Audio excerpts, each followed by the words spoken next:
worst possible thing you could say when you walk into a car dealership. I spent 5 years with Mercedes-Benz, 5 with General Motors, and the worst thing a person could say when they walk in is, if you could just get me to this payment, we got a deal.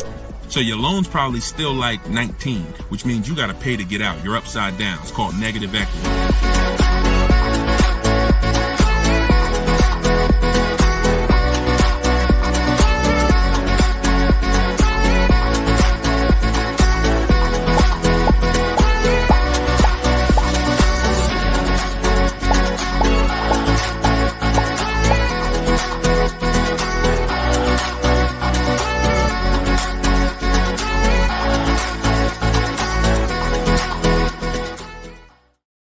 Welcome, everybody. Welcome to episode 7, I believe we're on, of Car Shopping Questions and Answers. We're live. Today is Thursday, 3 p.m. If you're watching this right now, then you are live. What we're going to start doing is we're going to start letting you know, because we do rebroadcast these shows all day, so you can, catch up on them. You can send friends and family to watch the rebroadcast, but right now you are actually with us live. So welcome. If this is your first time here, can you type a 1 in the chat? Shout out to the first time people. I just want to see how many people are new. You've never seen me before. You've never been on a live show. Okay, Troop Chat, I see you, Troop Chat. Good to see you. I always like to know, because most of you probably have never been on a live with me before. What's up, Black Hummingbird? Great to see you. So hold on, I got Instagram on my phone here. And as you come in, first of all, I want to introduce myself, because you don't know me. My name is Deshone. I go by Deshone the Auto Advisor. I spent 14 years in the car business, 5 with Mercedes, 5 with General Motors, and 4 I ran my own brokerage. Now what I've been doing since 2020 is showing you how to get below market car deals on purchases, leases, used cars, new cars, everything from home. I'm the author of the book, the digital book, Cars from Home, 7 Steps to Saving Time, Money, and Avoiding Dealerships. And during the show, for 30 minutes, as part of our welcome offer, you can get your copy for 75% off. It's normally $97, but in my TikTok bio, in my Instagram bio, and in the comment section, you can grab your book. You won't leave the broadcast, so you can make sure you get there before the countdown, but you'll still be here tuned in with us. So I want you to start typing your questions, and then Dolan, who's moderating, is going to pull them into the show, and we'll answer them one by one. Okay? Start typing your questions. I see we already got one from Michelle here on TikTok. Bounce back. Type your question on Instagram. I see you. Type your question in. And could everybody who shares, share? I'm only talking to the sharers. I know who y'all are, and I'm talking to y'all. Shout out to the sharers. And I'm still trying to find out. I might do a giveaway once a show for the sharers only, but I'm gonna have to figure out how to see them. So I got to figure out, maybe you screenshot that you shared, and we trying to do something special for y'all above and beyond, because we can't grow this show without y'all. The ones who tell your friends, the ones who invite your friends, the one who tag your friends, the one who hit those share buttons. Appreciate y'all. So we got something coming for y'all very soon. Okay? So pull the first question, and Dolan, let's get the show on the road. Okay, this one's from TikTok. Leasing and maintenance versus purchasing and maintenance. Great question. So with a lease, most times all you're doing is oil changes, tire rotations. If you got a luxury vehicle or import luxury vehicle, maybe they require like a brake fluid change. Like when I worked for Mercedes, you had a service A, service B, service A, service B. That's how it usually rotated. And the service B was, brake fluid change, but it's pretty cut and dry because it's a new car. So versus purchasing, then you're talking about long-term maintenance. Then you're talking about, which if you got a good car, you're usually still doing those things up front. But as you own it long-term, now you're doing things like, you're doing the recommended maintenance. So you might have a 60,000 mile service, a 80,000 mile service, a 100K service. These are all things that come in the maintenance book. And with a lease, 99 times out of 100, we're not doing that. So, you know, I'm not going to say we're not doing that, but whenever I lease, I'm not doing those services because we're out of the car way before we ever hit that mileage. So big difference, big difference. All right, go ahead. Next one, Dolan. Let's go. Black Hummingbird, and y'all forgive me because I got a little something trying to jump on me, but I'm just gonna flush it out. Praise the Lord, and we gonna get through this. So y'all see me all congested, it's because I am, but we good. My car was totaled in an accident. Sorry to hear that. How long should I wait before I get another one? How long can you wait? You know, I'm not a fan of shopping with my back against the wall, but I'm a fan of, you know, are you going to be in a rental car? Are they giving you a rental? Sometimes you only have 30 days with the rental before you have to pay. I don't know if you have a backup car, but you know, that's going to depend. So what you need to ask yourself right now, because you have to replace that car eventually, I want you to ask yourself, and everyone on here, I want you to answer this question: how many years are you keeping the next car that you're buying? But first of all, who's shopping for a car now, or you will be in the next 12 months? Type me in the comments. If you're shopping right now, like Deshone, I'm in the market right now, or you will be in the next 12 months, type me in the comments. Okay, I see you on TikTok. Anyone shopping for a car? Michelle, she's shopping. Okay, if you're shopping for a car right now, or you will be in the next 12 months, type me in the comments. All right, Black Hummingbird. Yep, I see you. El Rel on YouTube, I see you. Jesus on YouTube, I see you. All right. The first question I want y'all to answer, everybody, is how many years you're keeping the next car? How many years are you keeping the next car? This is very important because this is the buying versus leasing question. How many years are you keeping the next car is the buying versus leasing question. So your Black Hummingbird, when you shop, is going to depend on how long you have. If you got a backup car, then there's no rush. If you don't have a backup car, then you need to find out, are they giving you a rental? You know, because that's going to dictate. I can't really give you any more information without knowing that. So if you want to tap in, follow up, we'll try to get your follow-up question here. All right, go ahead, shoot the next one up, though, and let's see if we can get the follow-up for Black Hummingbird. I'm shopping by used. I don't even know what that means. Go ahead, Dolan. Okay, this one's from TikTok. My third live. I need a used car by June 1st. So lost.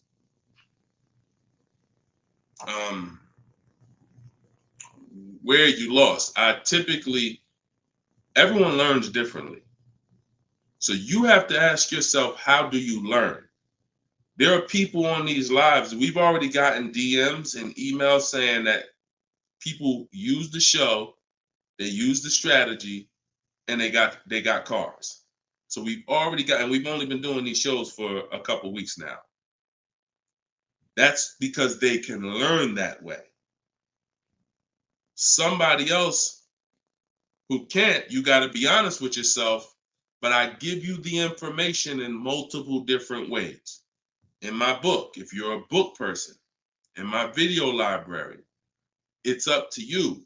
But if you're sitting here, because everything we do on this show, I try to break it down. No, we don't rush through answers. I don't give y'all one-word answers.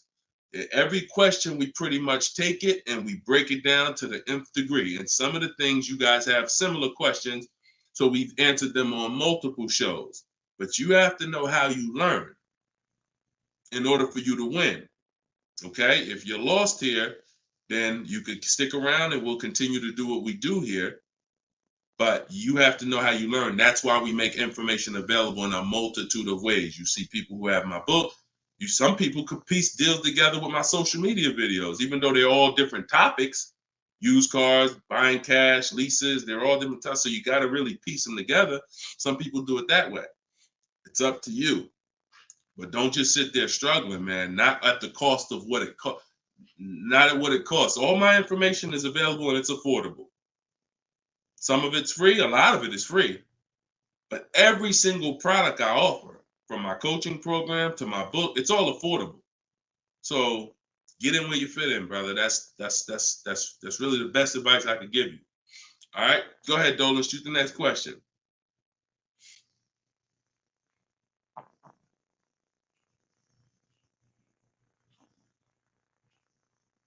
Okay, this one's from YouTube. LRel, what's going on? Peace, Deshone. I'm in the market for a used pickup truck for work. Never had one. How do I narrow down a reliable make model? Okay, so if I'm looking at you, the question you're asking is about the quality of the car, not finding a good one. So, example, let's just say there's a Dodge, a Dodge pickup truck. I'm just making this up, and that vehicle has a low reliability score. It doesn't matter if I go find a good one and I use my steps, the steps I'm going to go over with you to find a great used car, because the car overall has a low reliability score.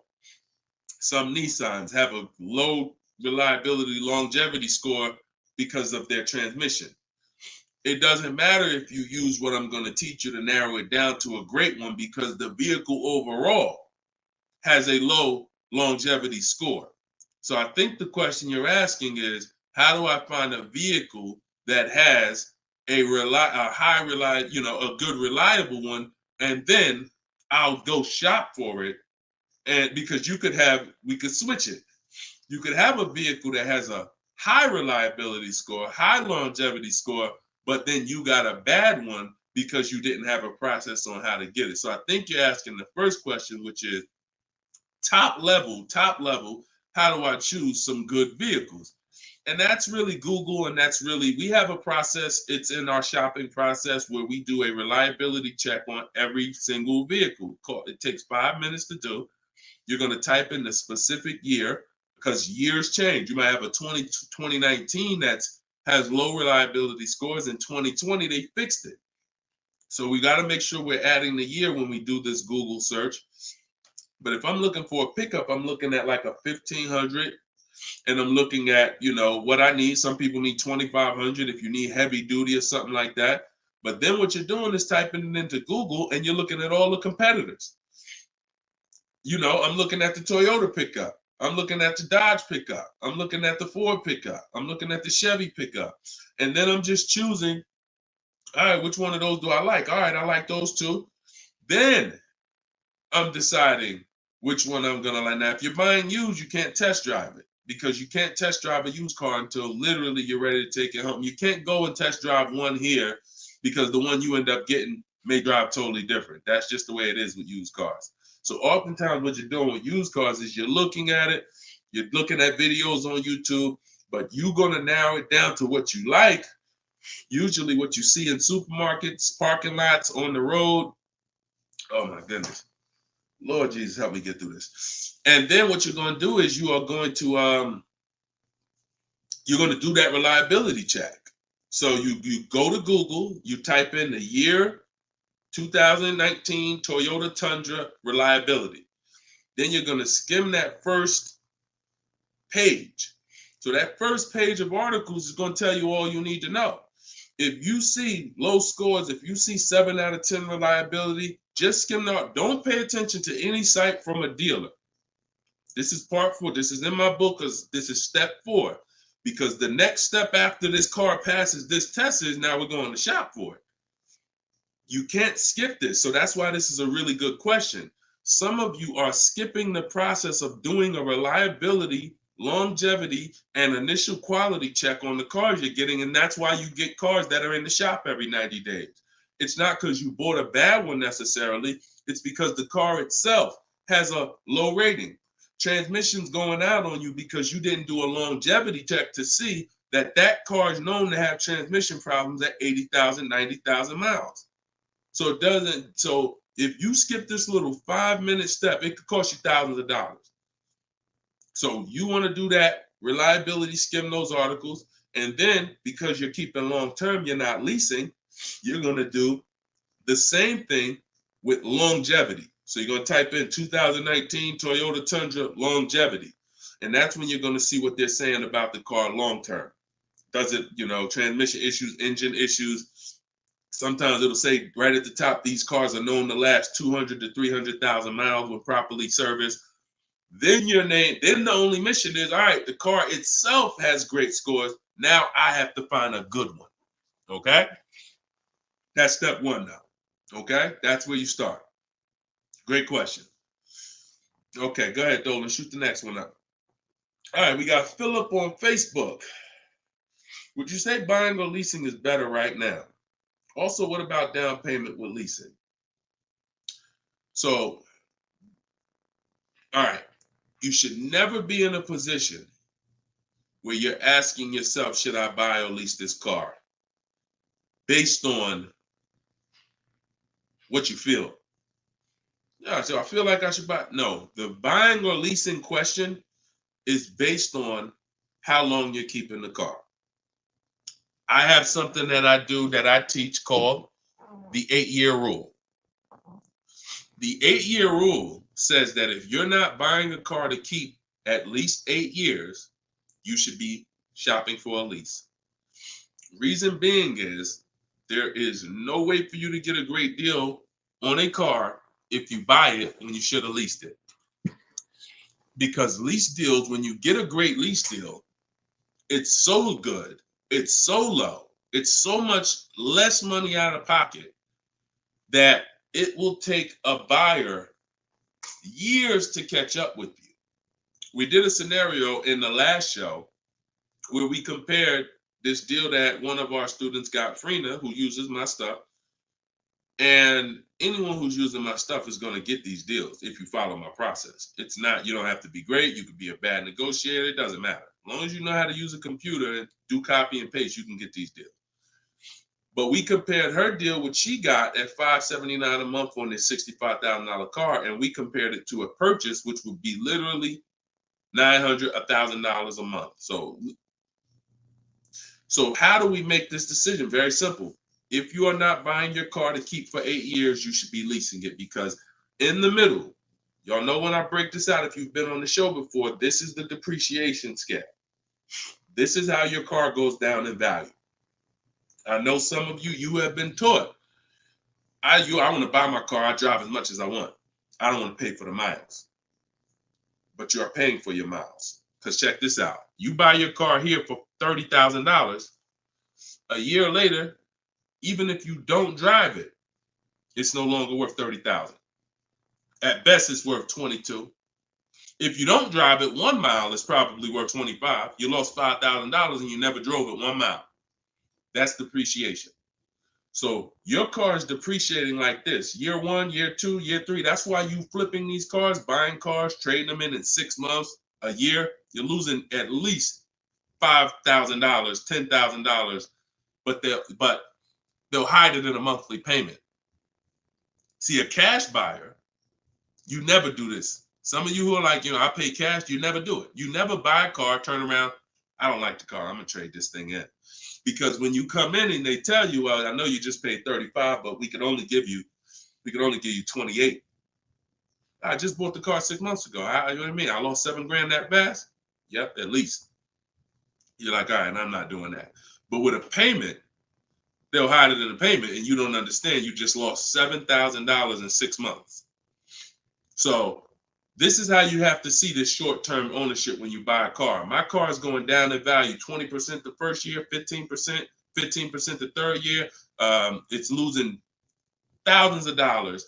But if I keep it a long time, 7 years, 8 years, it starts to level out where I'm not losing that money anymore.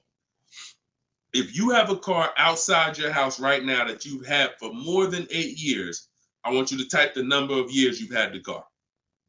Everybody on here, we're live. This is our 3 p.m. Thursday live show. This isn't a rebroadcast. So tell me right now, everyone who has a car outside, type how many years you've had the car.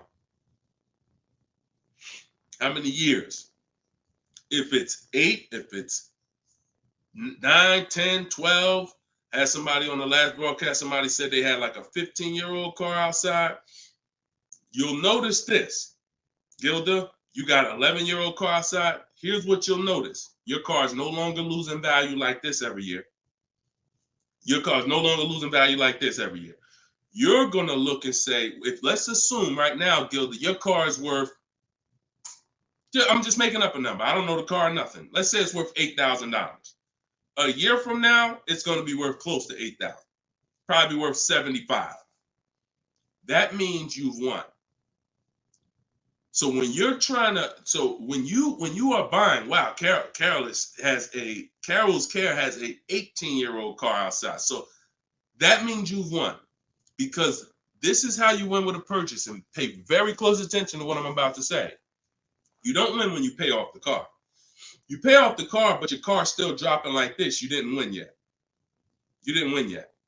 You win when you actually pay off the car and now the car is not dropping in value. You beat the depreciation. That's when you win purchasing. A lot of people were taught, don't keep the car that long. And that's where you're losing. That's why leasing is for you. Because there's only two ways you're going to avoid those hits. You're either going to keep the car long enough to get to where people like Gilda and Carol are. Look, Big Rich has these are people who kept cars long term, or you're going to get great lease deals where you're paying pennies on the dollar and you're winning. But those of you who are stuck in the middle, we got to get you out the middle, because you are losing the most money. You buy cars, you resell them. You buy cars, you trade them in 2 years, 3 years, you're losing the most money. You lease, but then you buy the lease. You're losing the most money. You're stuck in the middle. You got to pick a side. There's only two ways to win. Great lease deals, long-term ownership. Anything in the middle, you're losing thousands and thousands of dollars in depreciation. All right, we clear? All right, perfect. Shoot the next one up, Dolan. I see you, Luscious. I purchased the book. Awesome. Congratulations. Enjoy it. This whole show is sponsored by my new book, y'all. It's called Car Shopping. It's called Cars from Home. 7 Steps to Saving Time, Money, and Avoiding Dealers. So we have a welcome special. So you can get your book for 75% off the whole broadcast. Well, 30 minutes. It's normally $97, but you can get yours. We're rated 4.94 on Goodreads. You can get yours for $24 as long as you get to my bio before the 30 minutes expires. And $97 is a great price. Because here's the thing. I got a lot of books on my shelf. I cannot tell you a lot of books that saved me a lot of money. And my goal for this book was to be one of the books where you look at and say, man, this book right here has saved me thousands and tens of thousands of dollars. And that's my goal for the book. And we've been doing well at that. So, all right, this one's from Instagram. Mission Green. I'm in a purchase for 2 years with negative equity. Want to get into a lease. How can I walk away with the least out-of-pocket cap? So, you're in a purchase right now. You realize, Deshone, I'm not keeping my cars 8 years. I want to transition to a lease. Okay, so what you're going to do, the first thing you're going to do is an equity assessment. Equity assessment is when you find out you're going to get the highest bid, because we never sell a car. We don't trade cars. We never replace a car without getting bids on it. We never buy a car without getting bids on it. We never take a loan without getting bids. So what we are doing is we need to get bids, because bids are going to tell us what is the highest offer we can get for our car, which means that would be the smallest amount of negative equity we could possibly have. So as you get these bids, you're going to get your payoff from your bank, call your bank, get your payoff, then go to CarMax. We like to get 6 bids.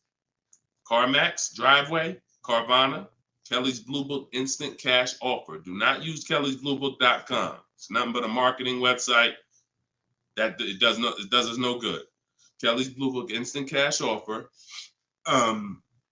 Auto Nation Sell My Car, and Car Guru Sell My Car. Now, that'll get you 6 offers, And once you have those 6 offers, you'll know this is what my best case scenario is when it comes to my negative equity. That's my best case. There's 2 ways to get out of negative equity and get a car. There's 3 ways to get out of negative equity, but one of them doesn't lead to a car right now. So we're talking about the first option. That's what you do, and you want to pay the difference. So you're going to get all those bids, and you're going to look and say, okay, I got a $4,000 negative equity if I sell my car to AutoNation. They're the highest bid. Highest bid, 4,000 negative equity. I would not be taking any other money other than the putting it to the negative equity. If you got $4,000 in your pocket or anything and you're like, hey, should I put this down? No, we're going to get the next car with no money down. We need to minimize our negative equity by taking the highest offer from the online bidders. Now, once that happens, we close the gap, and that's the way to move. That's the best case scenario. So if you can't do that, then what you're going to do is you have to trade. This is the only time we trade cars. There is no other time where we are going to trade a car because you don't get the most money trading a car. You don't get the most money trading anything. If you think about it, if you got a lawnmower and I got a bike, and I'm like, man, look, I'll trade you my bike for your I'll trade you my bike for your lawnmower. Neither one of us is really getting the most money that we could get. That's a trade. It's like a little compromise. I take a little less because I got something you want, you got something I want. It's different than me saying, you know what, I got a bike. Let me see the most money I can get for my bike, and then I come back and pay you for the lawnmower. And this is how you have to see it. This is why we don't trade. Because when you trade, you're not making the buyer win a bid. You're not making the buyer bid. You're just saying, whatever you could pay me, I'll take it. That's why the first option I just laid out is the best option. But some of you don't have the cash to pay the difference. So you have to now forget about the old car right now. You shop for your new car and you get bids. So let's just say in that example, I find out I'm you. I can't cover the difference and sell to the online bidders. Now I'm going to start shopping for my lease. So let's say I'm shopping for a Jeep Grand Cherokee. I get my offers. I find out who wins the bid. I identify you're the highest bidder, and I'm going to that dealer and saying, okay, you're the best bid. Can you tell me what you could pay for my old car? I'm not telling them what I owe. That doesn't matter. I'm just seeing what could you pay for my old car? And then I'm going to have them get an offer. Now, it's not, in 99% of the time, you guys, it's not going to be what you thought it was. If your highest offer over here with the online bidders was 22, do not think that dealer who won the bid is going to say, I'll give you 22. They probably say, the most I can pay for it is 20. And you have to take it because they can't win both bids. That's just almost impossible. The fact they're going to outbid all their competition on the car you're trying to buy from them. So I beat all these other Jeep dealers to win your business, and I'm going to beat CarMax, Boom, Driveway, all these other companies and pay you more for your trade. That's not going to happen. So that's why I say the first option is the best, because the second option, you're going to have more negative equity because the dealer cannot pay as much as the online bidder. So now that's what you would do, and you would tell them, okay, please add it to my deal, and you'd have to roll it into the lease over there. Third scenario where you can't get out is if you have too much negative equity. You're either going to need cash or you're going to need to pay the loan down. It's that simple. Because when you bring that negative equity over, the bank only has a certain amount that they're going to approve. If you're buying a $40,000 vehicle, they're not going to approve $55,000 because you got all this 10 grand negative equity, 12 grand, you're just trying to slap it on. You can have a 900 credit score.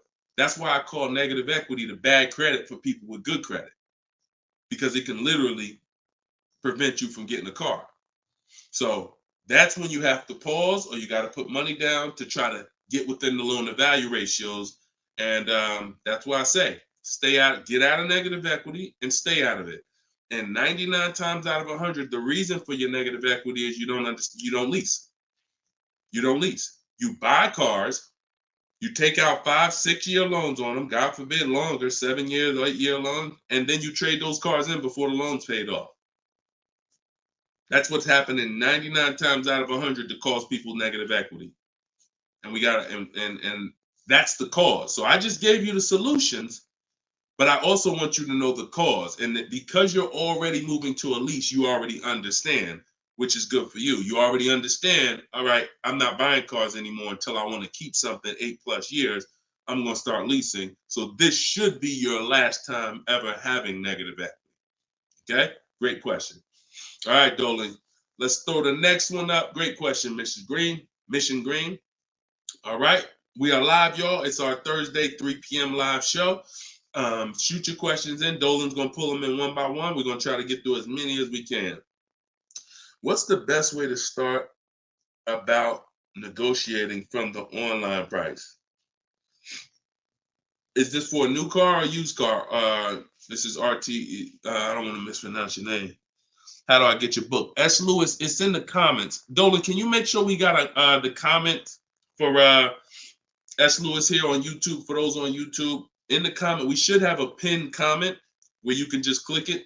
You go to deshonsbook.com, or you might be watching us on a screen. If you're watching us on a television screen, you can scan that QR code with your phone, and you can get it that way. If you're watching us on TikTok or Instagram, you can go to my bio. There's a link in my bio, and you can grab your copy.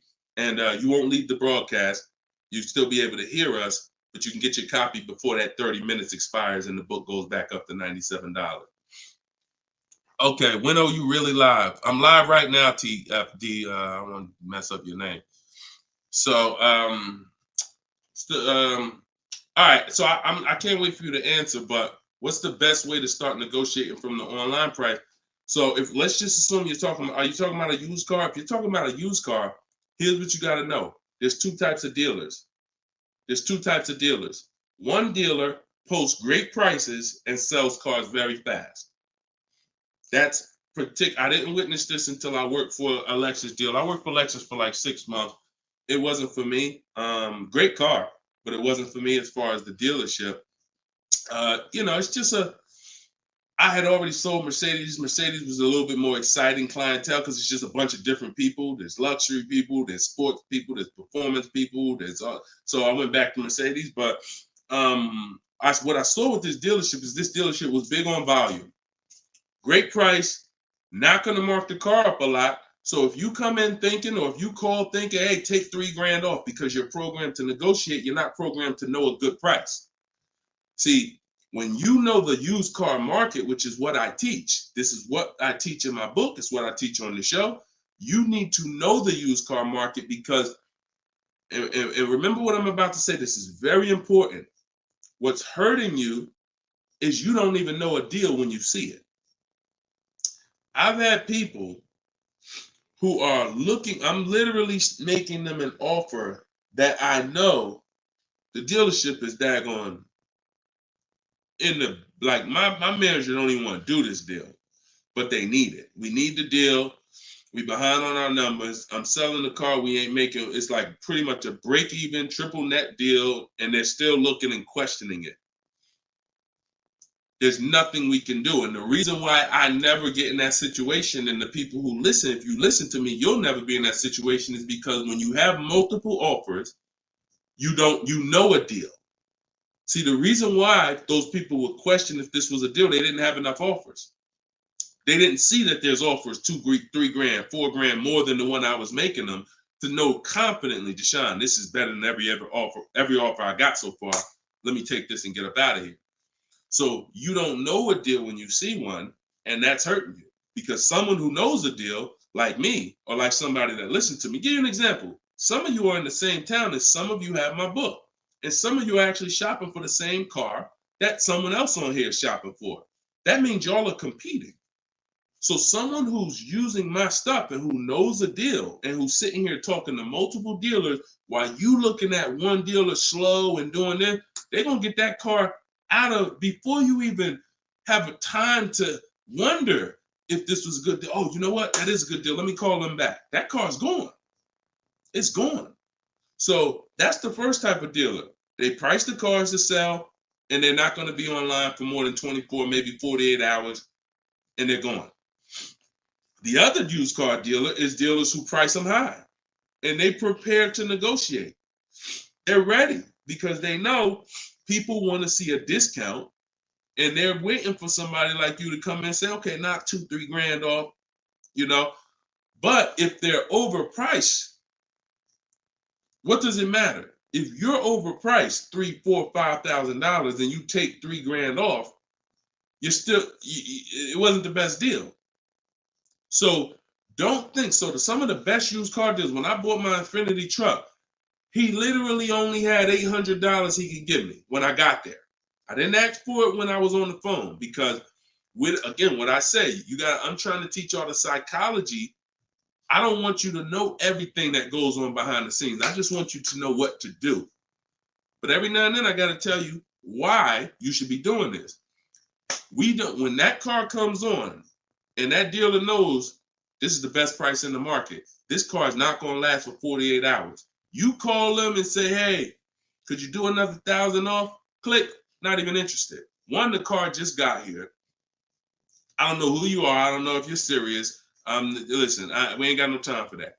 What we do when we find that best car is we know we've done all our research online from home. I'm on my way. Only thing I need to know is, has the car been smoked in? Because I can't see that online.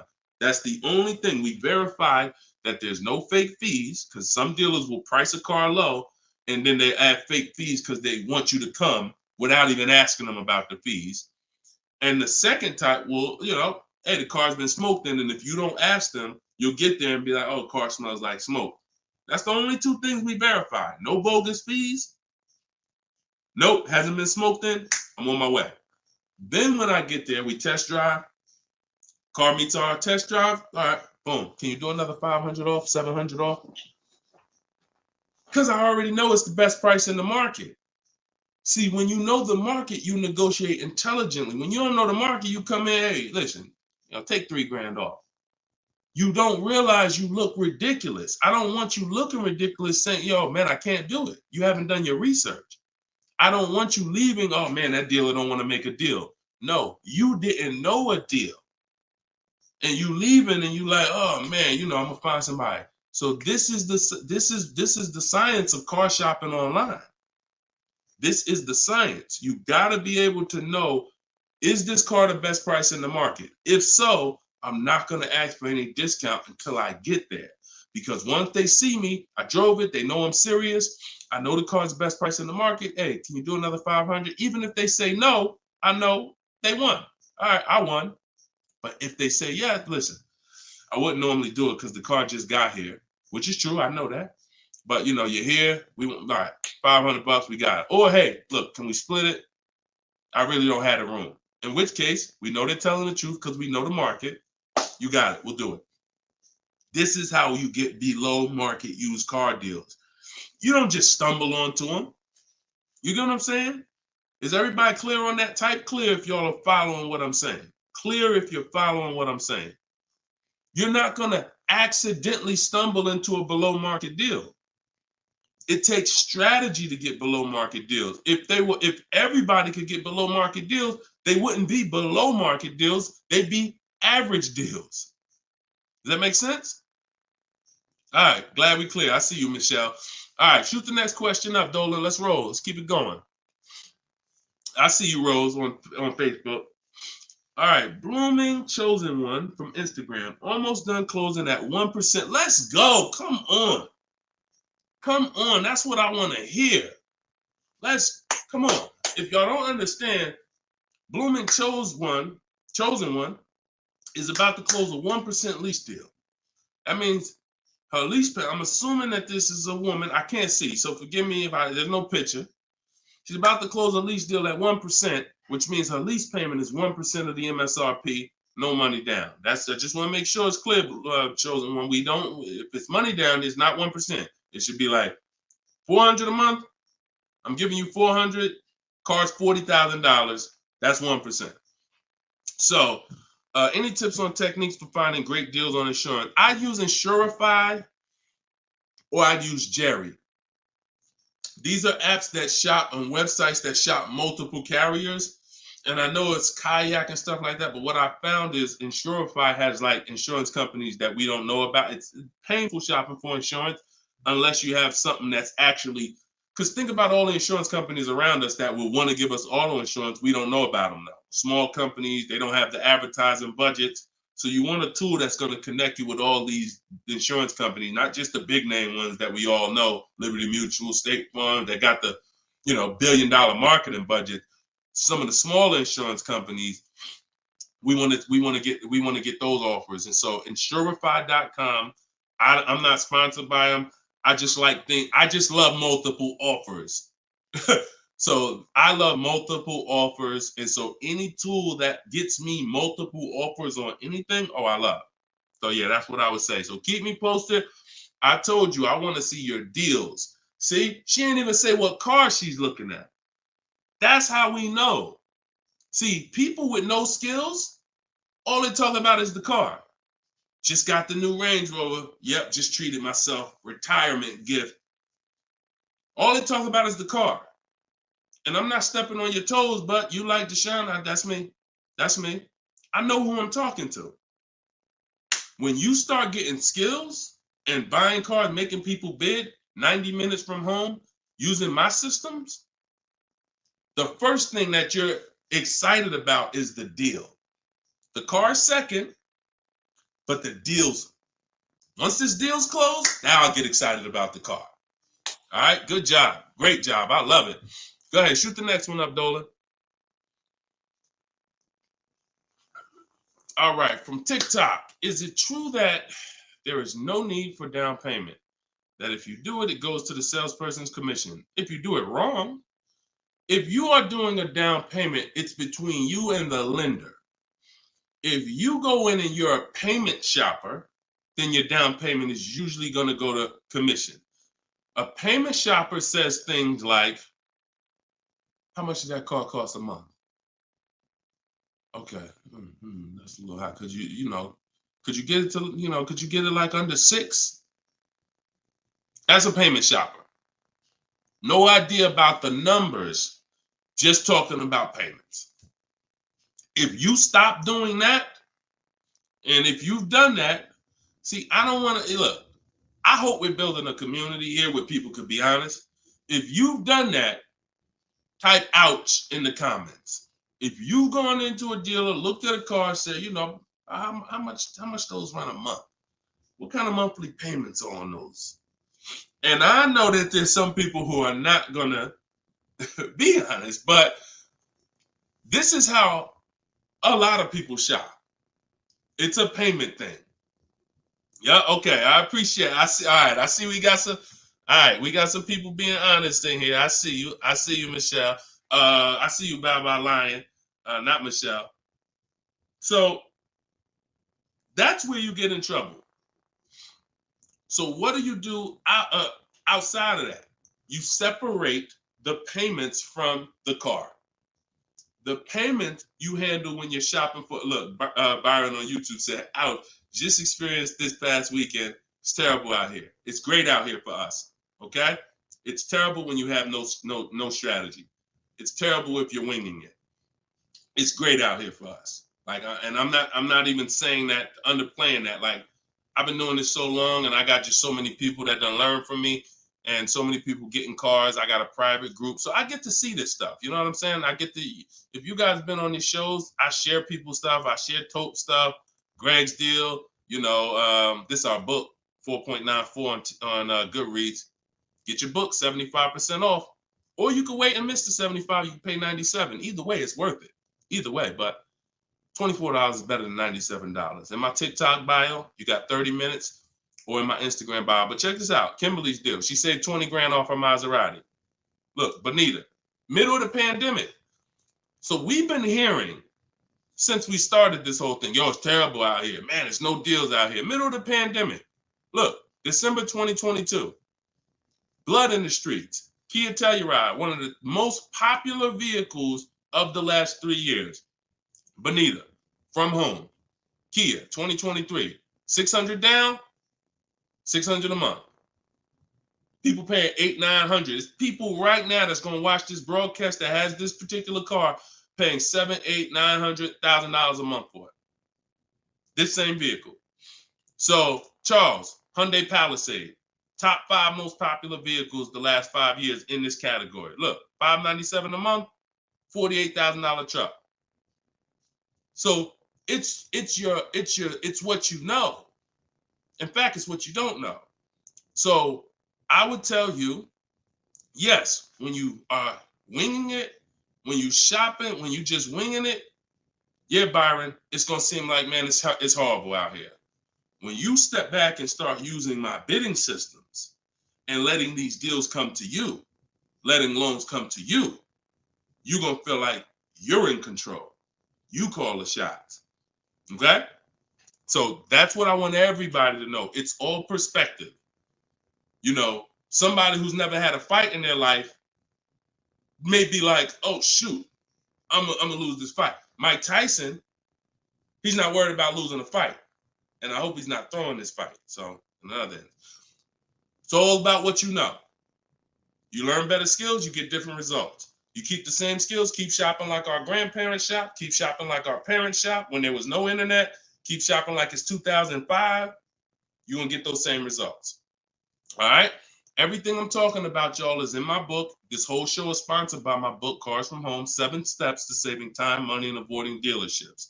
My whole shopping system is in there. You can get yours in my bio. I just said that. So go ahead, Dolan. Shoot that next question up that you had up on the screen. My lease is up this year, but I'm over 4,000 miles, and a car dealer just told me if I lease again that I'll have to pay for the over miles. What do I do? Okay, I want you to know something, and I want you to hear me clearly. Dealers who tell you they'll cover the mileage. I know some of you have heard this in the past. You know, my dealer said if I release a car from them, they took care of the mileage for me. No, they didn't. No, they didn't. Mileage is never taken care of because mileage is between you and the bank. You told me you were going to drive this, the bank, not the dealer. Dealer has nothing to do with the car. Once you drive off the lot, it's between you and the bank. It's between you and the leasing company. So when you go over miles, the bank says they told us they were going to bring this car back with 36,000 miles on it. They already have an estimated value of what they're going to sell the car for, and it's based on 36,000 miles. That's why if we're under miles, we always do an equity assessment. You're going to do this either way, Miss B, but this is one of the main reasons when we're under miles, it doesn't matter, because if we drive less than we told them we were going to drive, we want to see if there's any equity that we can actually pull out. If you didn't know you can sell a lease, yeah, that's another discovery. Aha moment, you can. We've been doing it for years. So, but going back to this case, if you're over miles, you got to pay for it because you can't give it back to them. It comes out of their profit. So what do we do to try to minimize this? One, we don't let a dealer tell us we're going to work this out for you. We have to do our own equity assessment. So you want to see what your position is. You want to call the leasing company, get your payoff. This is the second step in my process. Once you know whether you're going to buy or lease again, that's step one. Now, if you have a car to replace, you own it, you lease it, doesn't matter. Anything you're replacing, we got to do an equity assessment on it. So we're going to call the bank, get our payoff. If it's paid off, obviously we don't have to do that. And then you're going to get that payoff, and then you're going to get those offers I talked about earlier in the show. If you missed it, I don't want to go through the whole equity assessment process because we already did it. And for the people who've been on here, I don't want to repeat the whole thing. But if you go on YouTube, if you go on Facebook, you'll be able to see the broadcast. Go to the section on equity assessment and follow that process, because you need to see, can I sell this vehicle and break even, get out of it? Or if I have a mileage penalty, you know, does it make more sense for me to actually get out now, which in a lot of cases it probably won't because you have payments remaining. So if you got out now, see, if you sell it, it's clean. So if you sell it, and it goes back to what we were talking about with what somebody asked the question about the negative equity. Let's just say I'm you. I do my equity assessment. I find out to get out of the lease, I got to contribute like $1,000, but I could get out now. When I sell a lease, there's no penalty. It's literally no payments due, nothing. It's everyone's whole. That's the only way everyone's whole. My second option is I got to account for the payments I have left on my contract. If I got 5 payments left at $500 a month, that's $2,500. Does it make more sense for me to get out now and pay those payments? Probably not. Or does it make more sense for me to just wait and take the mileage penalty? So those are the 3 things you're comparing. Selling the car, and you're seeing what's the least money that comes out of my pocket. What's the best of those things? Selling the car, getting out now and taking the payment hit, because all those payments are going to be due. They're going to have to be rolled over to your next vehicle, or driving the car until you get close to the end of the lease, and maybe maybe it depends on how much you drive per month, and maybe you're 8,000 miles over, and that's a $2,000 mileage penalty. So these are the things you have to think about. But I'm telling you that if you just walk into a dealer and say, hey, could you work this up for me? Now you don't even have the luxury of guaranteeing you got the best price on the car. So now, because they see you as desperate, oh, she needs help, she don't know what she's doing, so let's just work these numbers, move these numbers around, and tell her, hey, we got you to this payment. Does that work? Now you're a payment shopper and you don't even know. Just give me to a monthly payment that makes sense. You didn't realize that you overpaid, and they're packing that deal, and you overpaid by probably $4 or $5 grand because you wanted to let them do it. So those are 3 scenarios, and it all starts with the equity assessment. Because like I said, you might be able to do that equity assessment and find out, oh, I could come up with $1,000 and I'm out of this thing clean right now. Or you might break even. It depends. That's why it's always an equity assessment. Equity assessment is probably everything in our process is important, but my God, skipping the equity assessment, you're skipping probably half of your transaction. Okay? And if you don't know how to do equity assessment, watch the show earlier. If you have my book, it's all in there. It's up to you. Go ahead, Dola, shoot the next question. Bought your book. Thank you for doing this. Thank you, Michelle. Enjoy it. Use it. Use it and win for the rest of your life. Use that book. And it's a digital book, so you don't have to worry about when it needs updating. I just update it. You'll open it one day. Like, let's say you get your car now. A year from now, you open up that book and you're like, all right, I need another car. My spouse need a car. My child need a car. Man, wait a minute. There's different stuff in here. That's why you always keep the email I send you with the master link in, because that's where I update the book. All of you who got the book, when you download it, don't save the email, because when you click that master link, that's where I update the file whenever something changes. So, and I couldn't do that with a print book. I can only do that with a digital book. Yeah, don't worry. I don't do trades, J. Paul. So if you ever see somebody selling crypto, all of that, like anybody with a decent amount of followers is going to have knockoff accounts. Like, I do car education. That's all I do. I don't do crypto. I don't do none of this other stuff. It's been fake Deshone the Auto Advisor accounts since we was on TikTok. We got 1.5 million followers on TikTok. The fake Deshone the Auto Advisor accounts started popping up. Nothing we can do about it. You got to watch it, though. Watch it. Okay, this one's from Instagram. Considering a lease of a Lexus electric vehicle. First-time lease customer. Do you have any advice shopping for a lease premium electric vehicle? Same process. Same process. My system doesn't change. I'm gonna tell you, there's only one scenario where it changes, but electric cars, look, doesn't matter. Look at Sean. Bids. F-150 XLT electric. Bids. $73,000 vehicle. He got it for 57. He saved over 20 grand. Bids. That's electric. Electric. You don't know what rebates there are. You don't know what's what. Rolls Royce. Bids. Popular cars. Bids. Exotic cars. Bids. Doesn't matter.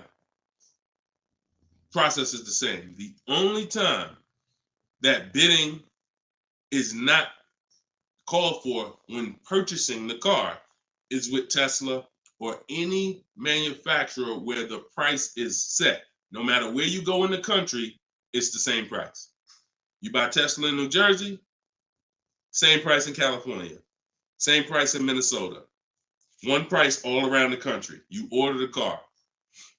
That's it. I don't care if you have GM supplier pricing. That everyone's doing a different price. Some people are not going to tell you. They won't tell you what the rebates is. Some people, oh, Deshone, I'm a Ford employee. I get Ford special pricing. Bids. Because 80% of dealers are going to lie and not give you the real Ford special pricing. Everything's bids. Put everything under there. All right? Go ahead, Dolan. Shoot the next one up, brother.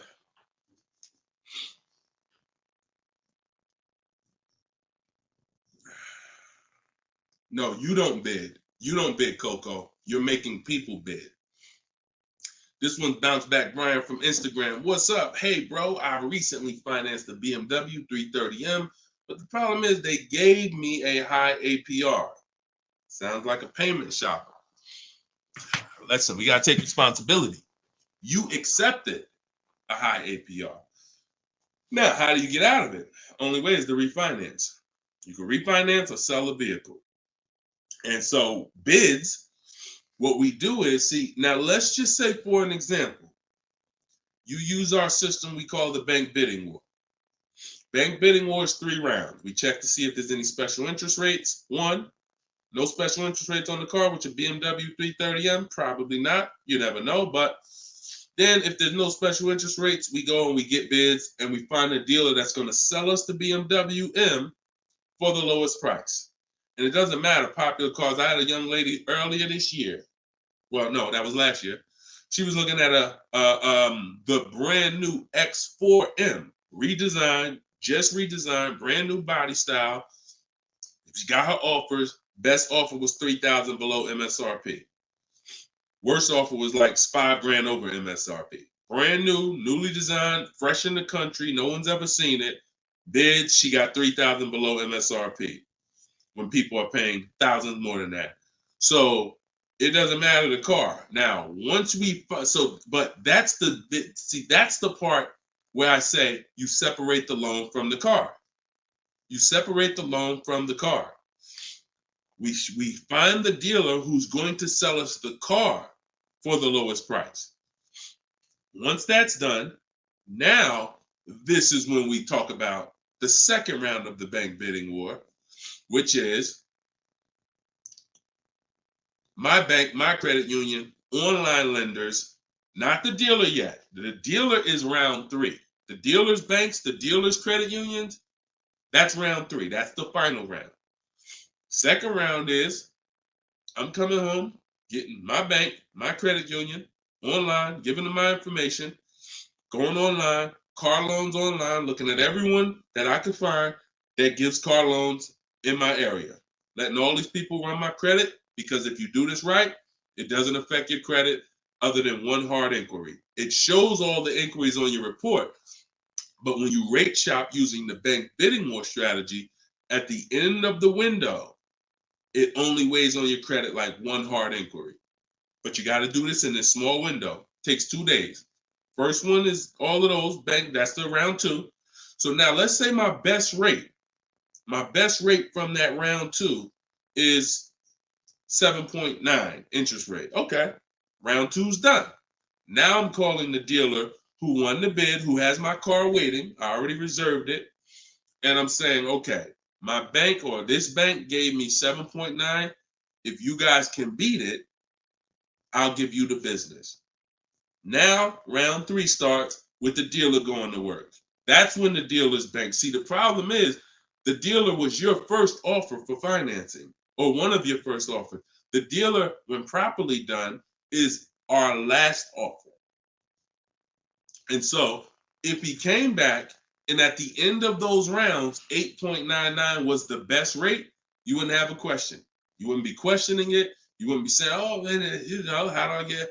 You would still be considering refinancing because that's still the solution. Whenever rates get lower, you refinance. But you wouldn't be it wouldn't be they gave me that. It would be that was the best rate available at that time.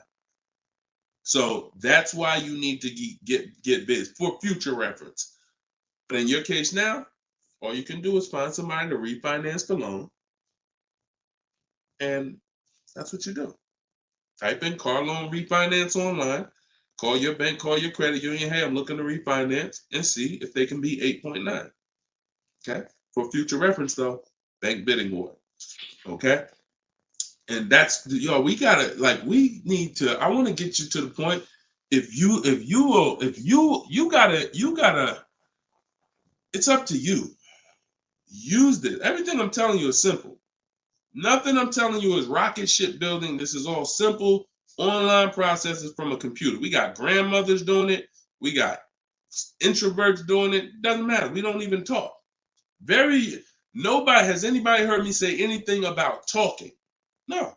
We're using online tools to get these processes done. That's why they work for everybody. If you had to talk, then yes, you could mess it up. But this is for the future reference. We want to guarantee that we got the best price. And the only way we're going to do that is with bids on everything. Okay? Go ahead, Dolan. Next question. Great question, though. All right. This one's from TikTok. Can24 Loco. Is a lease worth it if I know I'm going over the miles? You pick your miles. You pick your miles. I had somebody no, I don't even want to talk about him. Somewhere along the line they told him it was okay. So you pick the miles on a lease, and I would never in a million years pick less miles than I need. 10,000 miles per year, 12,000 miles per year, and here's what happens: if you see somebody who's intentionally picking less miles to save 20 bucks and to go from 10,000 miles a year to 12,000 miles per year is probably like 20 bucks a month. To go from 12,000 to 15,000 for most cars is probably another 25 bucks a month. So the difference between 10,000 miles per year and 15,000 miles per year, 15,000, no penalties. Deshone, I know I need 15,000, but I took 10. So you're going to do 15,000 anyway, and you're going to be penalized for the 5,000 per year over at 25 cents a mile. Instead of paying the additional $45 a month, which would be way less than the penalties, because 5,000 miles per year, 15,000 miles over at 25 cents a mile is $3,750. 45 bucks a month times 3 years is $1,620. Numbers are numbers. $45 a month more to my lease contract from the beginning, because that's the mileage I really need. I'm paying $1,620 extra over 3 years to have a comfortable lease experience, no penalties, and I can enjoy my lease. Versus taking 10, knowing I'm going to drive 15, and then looking and saying, Dad, I'm over miles by 15,000 miles, and how can I avoid this almost $4,000 bill that's coming? Choose your mileage wisely. Deal structure. Step 3, I got a whole step in my process on deal structure. This falls under deal structure. So we never take a lease knowing we're going over the mileage. We just never do that. We're setting ourselves up to not enjoy the lease. For what? That's it. Step 3 in my process, part of deal structure. I got a section in my book on this, is choosing your mileage wisely, where you look and estimate how much you drive, Or if you have a car, you just look back and say, all right, I drive 12,000 miles per year. You can look back at what you drove. If you don't have a car, then you're just going to look and say, all right, how many miles do I drive to work? Okay, and you add the miles up, and you'll see throughout the year. Oh, plus I'm gonna take a vacation. I want to go down. I want to go on vacation 2 times a year. That's gonna be another 1,000 miles each. All right, perfect. I need 14,000 miles a year. It's a 5 to 8 minute exercise, but you haven't been taught to do it. So there's nothing in I don't skip anything because I've been doing this since 2006. I've seen thousands of scenarios working in dealerships, General Motors, Mercedes, thousands. And every time I see something that is horribly wrong, that's costing somebody money, I just make sure I add it to my process. Okay, I'm gonna make sure anybody who listens to me doesn't do that, because this is what happens when they do that. So we got to choose our mileage wisely to actually enjoy our lease. Okay. All right, y'all. Look, we hit 1 hour and 6 minutes. I'm gonna wrap it. I usually try to go like 1 hour and 15 minutes, but as y'all can see, I'm actually struggling to get through this. I need to go and get me some tea, and that's what I'm gonna do. This is our second show for the day, and some of you may be watching us on a rebroadcast, but right now we're live. We've been live Monday, Tuesday, just so y'all know, and I'll probably have a link in my bio by tomorrow to our calendar. But most days we're going live Monday and Tuesday, Thursday and Friday. We're going live at 12 noon Eastern time, 3 p.m. Eastern time. So that's when our show is going to air live. And every time you see us on a rebroadcast, we're going to have a sign on the top that says rebroadcast. So y'all know, okay, this is a rebroadcast. In case I couldn't watch the whole show, I was at work. So we rebroadcast all the time. But yes, always a pleasure, y'all. Let's keep winning. Shout out to the people who got my book. I appreciate y'all. Thank you to those who reviewed it, who helped us get to 4.94 on Goodreads.com. I appreciate you, and continue to use the book and continue to unlearn the bad stuff you learned about car buying. If you don't hear me say it, that's because I don't do it. And no one who listens to me does it. You hear somebody say, yeah, I was in the dealership. I was in there like 4 or 5 hours, but man, I was using what Deshone teach. He wasn't using what I teach, because we're not in dealerships more than 30 minutes. He wasn't 30 minutes tops. If we in there for more than 30 minutes, you could clearly say, this ain't what Deshone teach, because I'm only here to test drive, or I'm only here to pick up my car if they don't deliver. That's the Cars from Home way. So you can get your book in the bio, 75% off, as long as you didn't miss the countdown. Even if you missed it, it's $97. Great price, but all right. Let me get up out of here, y'all. And always a pleasure. God bless y'all. And make sure you like and subscribe if you enjoyed the content. Tell a friend. All right. I'll see y'all on the next show. God bless you all.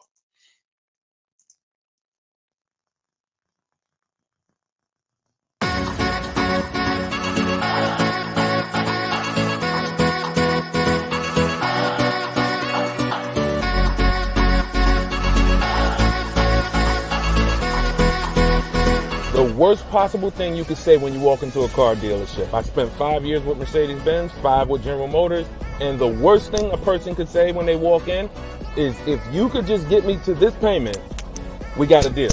So your loan's probably still like 19, which means you got to pay to get out. You're upside down. It's called negative equity.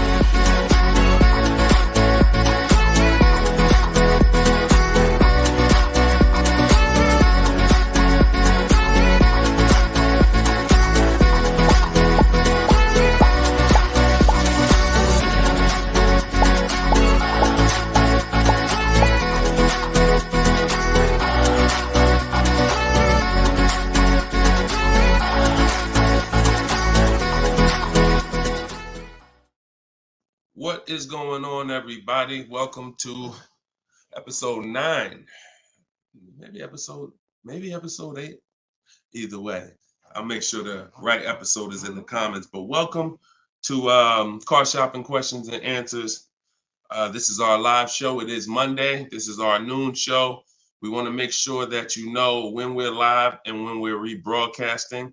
So every time you see the rebroadcast, you'll see a badge that says previously recorded or rebroadcast or replay. But whenever you don't see that badge, then you know we are live, and you can engage with us and ask your questions, and we will make sure that we get through as many as possible. So come on in. Everybody just come on in. I'm actually just sharing this broadcast on Facebook now.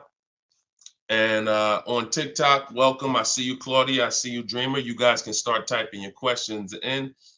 And let's do a little housekeeping first while we let the first couple questions come in. If you don't know me, this is your first time ever on a live with me, type the number 1 in the comments. I want to give a welcome to the first time people who've never been on a live with us before. And welcome back to the people who've been here before. I'm your host, Deshone. I'm known as Deshone the Auto Advisor. I spent 14 years in the car business with Mercedes-Benz, General Motors, and running my own brokerage. And now what I do is I teach people the science of car shopping from home. I'm the author of Cars from Home, my new digital book, 7 Steps of Saving Time, Money, and Avoiding Dealerships. And everything that I talk about, everything if you've seen any of my social media videos, everything is based on one of the 7 steps in our shopping system. So we don't hold back. So you guys can come in. I see a lot of people on TikTok coming in. Could y'all start tapping the screen if you're going to spend 10, 15 minutes with us? We're usually here for at least an hour. If y'all can start tapping the screen so we can let TikTok know we're about to talk some serious money over here. Frankie, I see you. Good to see you, Frankie boy. Thanks for sharing. Shout out to the sharers. And whenever we have the first question, we will certainly get down to it. Also, if you, all of you do have the opportunity to get my new digital book at 75% off. I always like to let you know about this welcome offer. The book is normally $97 and it's currently 4.94 stars on Goodreads.com. So thank you to all of you who have taken the time to rate the book, to review the book. But most importantly, thank you to everyone who's using the book so that you can stop car shopping like our grandparents. No offense, but most people are shopping the way our grandparents shopped before there was internet, before there was leverage. And my mission is to show anyone who's willing to listen how to stop doing that and how much money that's costing them today. All right. Did we get the first question yet, Dolan? If not, then listen, you know I could keep talking. Okay, here we go. Instagram. Shout out to Instagram. All right. How long should you wait to refinance? It's a good question. I would refinance when it makes sense. If you have rates are high right now compared to where they were a year ago, 2 years ago, 3 years ago. So if you guys are in a higher interest rate than you could qualify for today, then you want to refinance as soon as possible. If you have an 8% rate and you can refinance to a 6% rate, you guys know on this show, if I talk about the money, 2% on a $30,000 loan is thousands. That's not hundreds. So if you have it, on some of you have improved your credit. So you may have had a lower credit score a year or 2 years ago when you got your car, but now your credit score is higher. So you want to make sure you are following this guideline though. Most of the people who want to loan you money want you to take more for longer. That's just what they want you to do. I am of the mindset of you don't want to stretch the loan out long. You don't want to stretch the loan. You don't want to stretch so if you've already paid for a year or two, you don't want to stretch the loan out longer because they'll want you to take it longer. They'll tell you right up front,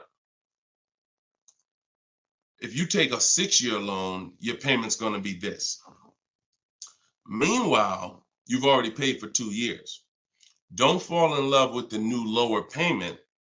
Fall in love with paying as much as you can at the higher interest rate. So if you can pay a higher payment for 4 years, pay the highest payment you can to get the loan out of the way faster. Don't be tempted to stretch out the loan and go longer with it. Or else you're falling into that trap. Like I said, people want to loan you money, want to lend you more for longer. They take it for 6 years. You could always pay it off earlier. They're hoping you don't.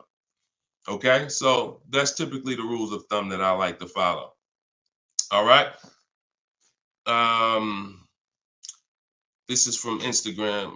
Well, this is Luna. I was desperate and just got the first deal. I set a very high payment. Can I refinance for a smaller amount?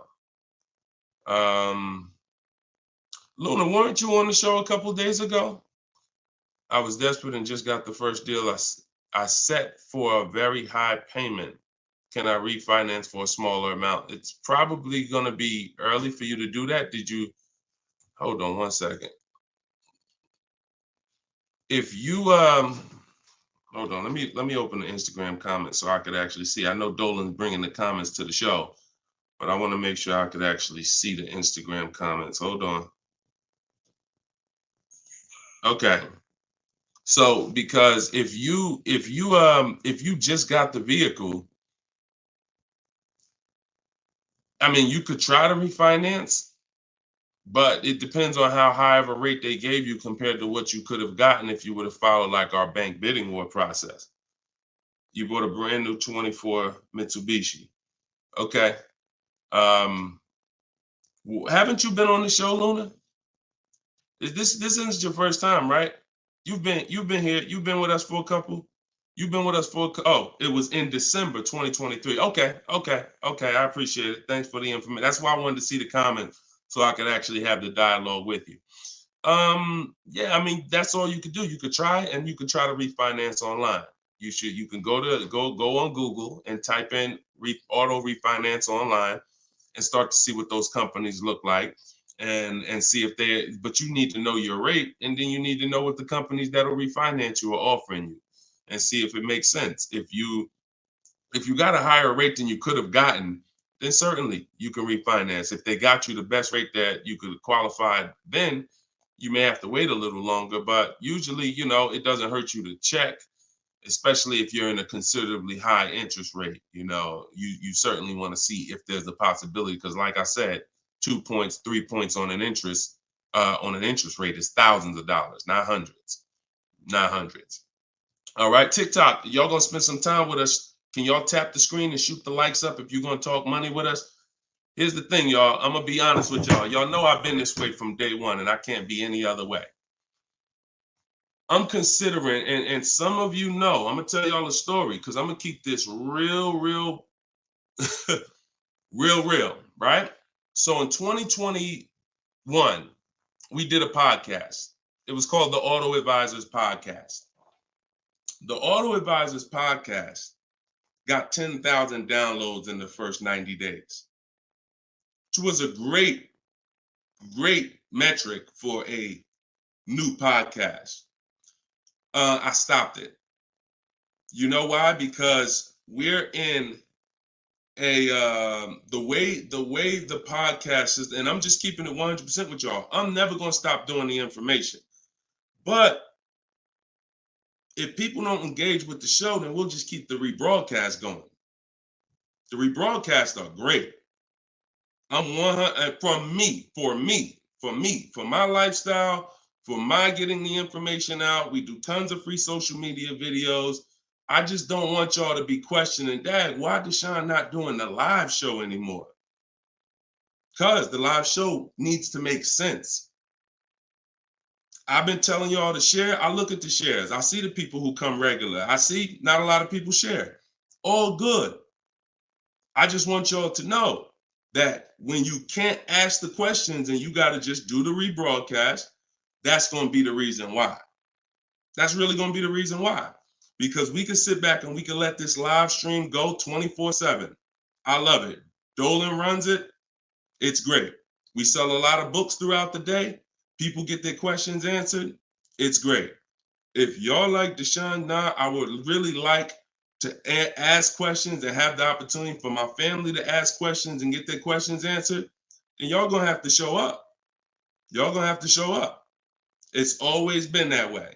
Now, we're gonna have information everywhere for you.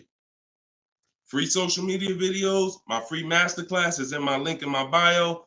But if y'all want to keep this show going this way live and not just see 24/7 rebroadcast, then y'all gonna have to make sure y'all show up. And if we don't see the likes and we don't see the shares, then it's all good. That tells us everything we need to know. because there's nobody out there doing what we're doing right now. So if it was 20 other people doing these shows, then I understand. We got to make sure we're better than them. There's nobody doing what we're doing right now. So it's up to y'all. All right, so Dolan, let's go. TikTok question. Can I get a new lease with no money down and get the same car payment monthly, turning my lease in soon? But that depends on how good you're going to shop. See, if you got, a lot of people are going to be fooled into this conversation. Car salesman calling them saying, hey, I could get you out of your lease, keep your payment the same, and you'll be good. That's the conversation they're going to go for. Now they're going by 2021 and 2020, well, really 2021 payments, which were the highest in history. And what they're depending on is they're hoping that most people don't ask a question. You already been paying this, you already been paying the high payment. What if I could put you into 2024 for the same price? Meanwhile, those prices that you were paying were ridiculously high. All through the pandemic, most 99 probably percent of people were paying ridiculous payments. That's why I always show Bonita. So when you look at Bonita, Bonita is the one who got one of the most popular vehicles during the pandemic. It was a Kia Telluride, 2022. She got it for $600 out of pocket, $600 a month. That was like a 1.25% lease. How? Sitting at home and shopping offers. So to answer your question, don't comply. Your deal is going to be based on how well you shop. And what I'm teaching you to do is to stop going into dealers because 80% of them are overpriced. So you're going to go into a dealer, do your test drive, and then you're going to come home and you need to get at least 5 offers. Now you could do it my way. In my book, I have a strategy called the 25 to 5. We go online, we go to the dealer's websites, we put in what we want, 25 dealers' websites. It's a copy and paste template. Then we have conversations by email because out of those 25 dealers, figure about 10 are going to have a car we want. And then we're looking to get 5 to 7 offers. If you shop the right way, you're not shopping the right way if you don't see a $150 to $200 difference between your offers. You're just not shopping the right way because we know I've helped. Personally, we have about 1,600 people in our car shopping course, in my coaching program, and we probably have about 6,000 people who have my book.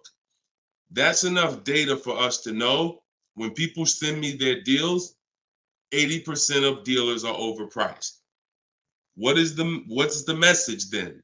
If you don't get 5 offers, you're going to overpay. Hands down. Not 3, not 4. Now, some people with Charles, if they're shopping for a really hot vehicle, like Charles got a Palisade a little while ago, he got 10 quotes. So he reached out to 35 dealers. But look what he's paying. $48,000, almost $49,000 vehicle, he's paying $597. And both of those deals were no money down. So if he didn't know how to shop, then he would be paying $700, $800. Some of you may be looking and saying, Deshone, man, I got a Palisade and I pay a lot more than that. Or, hey, but that's going to depend on how you shop. You must get at least 5 offers if you're truly going to see the bottom of the market, because 80% of dealers, 4 out of 5 are overpriced. So certainly you could do deals with no money down. It's not even a question. And don't pay attention to commercials, because what you'll see is neither one of those 2 deals that I just showed you were from a commercial. They'll probably, when you look at what a commercial says you can lease a Kia Telluride for, especially or a Palisade for, especially a $50,000 Palisade, it would be a lot higher than this, and it would be with 1,000 down plus tax plus fees. That's why you can't pay attention to commercials. So that's the answer. Don't pay attention to commercials and get at least 5 to 7 offers. If you do it my way, it's quick, takes about 20 minutes to contact all the dealers, and then you're using my email templates. Because what you got here, this is very important, you guys that are going to have conversations with dealers by email. You must know how to keep the conversation on your terms. You must know how to keep the conversation moving forward when people ask you, hey, can we get on the phone? Hey, can I get your phone number to call you? Hey, when can you come in? You must know how to have the conversation stay on your agenda. That's why I wrote the scripts. But even if you're not using my book and my scripts, make sure you are committed to staying the course, that you're not getting on the phone, you're not coming in, and that you're going to be shopping from home. Okay? Because salespeople will try to get you to come in. All right, go ahead, Dolan. Shoot the next one up.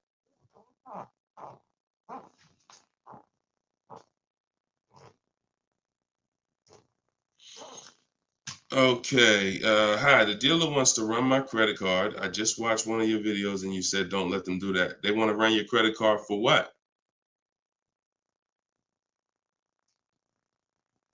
Let's give Bless the chance to type. Are you purchasing something?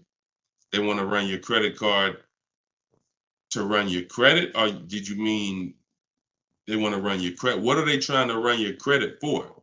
I mean, your credit card for. Now, if you have made a deal with somebody, you know, when we make a deal online, oh, you mean running your credit? For what? What's the purpose of you running my credit? And that's not even what the ad. See, when you request your offers, you're requesting your offers by email.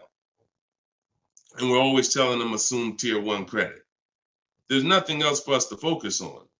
What is the purpose? Now, again, let the 80% do what the 80% do. Lie, tell you stuff. You need to have other dealers in your inbox to know. Sometimes people say, well, Deshone, this dealer said, this one dealer said they don't lease. I said, okay, how many other dealers that you talked to said that? No one yet. Okay.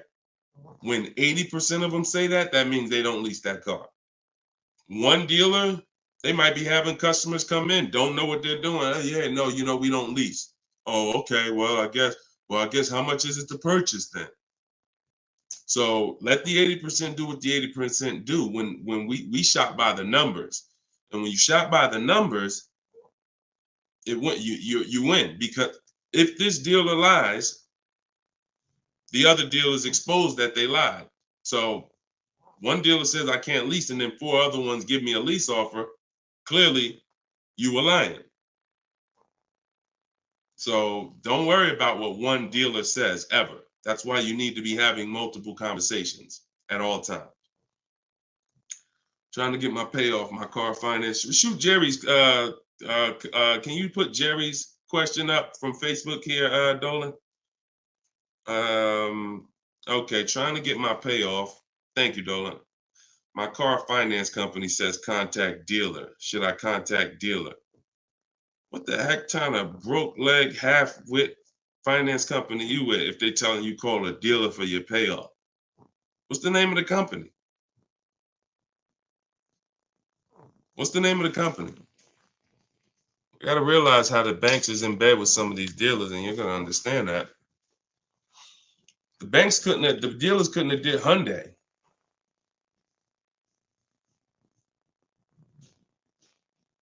Why would they tell you contact the dealer for your payoff? Scumbag. I would call and speak to somebody else. The dealer has nothing to do with the car. If you don't pay that Hyundai, you don't pay your payment for 3 months, is the dealer coming to get the car, or is Hyundai coming to get the car? No, forget about the dealer. The dealer is just a franchise. They're there to sell you the car and put the deal together. Once you drive off, it's between you and the bank. It's between you and the leasing company. So why would the bank be telling you to go to the dealer? It's kind of like they're sending you, all right, so if you're calling for your payoff and the dealer says, oh, well, I'm going to charge you this much and this much and this much, because people will try to get their payoff, or people tried to buy their leases out, which is a terrible idea in most cases, but people were doing it and dealers were charging them a lot of money on top of their payoff, charging them fees on top of the payoff to buy their own lease. So I would call Hyundai and I'd ask for somebody else. I literally try to escalate that. Can I speak to a manager? Can I speak to somebody? Why are you telling me to call the dealer when the dealer is not who? The dealer has nothing to do with the car anymore at all. From the day you bought it, it's between you and the bank. You're the one that I owe. Why can't you tell me my payoff? And I would speak to somebody until I can get somebody on the phone who can give me an intelligent answer. That's ridiculous. That's ridiculous. TikTok quiet today. Y'all quiet on TikTok, boy. What's going on? Are y'all gonna send questions in? Let's keep them coming from Instagram then. TikTok, y'all usually be the ones sending the most questions. Let's go. What's up, Ron? What's up, James? Let's go. Type in your questions if you want. Let's go. We'll be here for about an hour. Deshone got the ebook. Sent email templates out, got responses, perfect. Using the counter offer calculator, perfect. And they either stop communicating or say I have to come in to do any further negotiations. We have scripts for that. We have scripts for that. No, none of the other dealers I speak to have said that. Just go to the script. Every single thing is a script because I know what they're going to say. I had to use those same templates. So always keep the conversation. When you make the last counter offer, it's always a question. That counter offer is a question. So now when they come back and say anything, you look for the script that replies to that and keep the conversation moving forward. You know, once you send the counter offers, now you're just getting to the point where you're trying to see who's the best one. That's it. The counter offer calculator makes counters based on the best offer. So whatever that best offer is, it counters everyone. See, and they may stop communicating because they're already high. So if somebody gives me a 1.1% lease and other people give me a 1.4, 1.5, 1.6, when I counter, I'm countering based on the 1.1. Because once one dealer gives me that type of discount, I know that y'all just choosing not to. That's why if they say, how'd you come up with that number? The script is always, it's a little bit lower than my best offer I have already. So they know you can act like this is the bottom price that you have, but we already have the best offer here. That's why we always put in the offers, and the counter offer calculator creates the counter offer based on the best offer. I don't care if none of y'all reply anymore because y'all already showed me y'all are overpriced. So I'm gonna let you know that based on my counter offer, I know this deal could be done. And if the lowest offer, which may happen, says, look, I don't have no more room, I gave you the best, then I snatch that offer. As long as you got 5, then that's really the bottom. And that's the purpose of the counter offer, is to make sure before you close the deal, you have made a counter to make sure you know where the bottom is. But don't let them respond. Forget it. They probably, oh, he made this low offer. You know you could do that deal, but that's all right. I'll get the car from your competition. All good. All good. All right, next question, Dolan. All right. All right. That might not have any other questions. I have an isolated event. Car was total. Check getting cut this week. Can I pay to speak with you 30 to 60 minutes for the single purchase? No. No offense. I've been helping groups. You gotta understand, y'all. Look, I have been helping groups buy cars. Look, let me show y'all something, okay? And I'm saying this so y'all understand, right? Since 2021, this is my private group right here. All right. This is my private group. We have 1,400 people in the group. Now, not everybody who joins us in Maps Academy joins the group, because some people just don't come to Facebook. They'll come on my Zoom coaching calls. But this is how I help people one-on-one.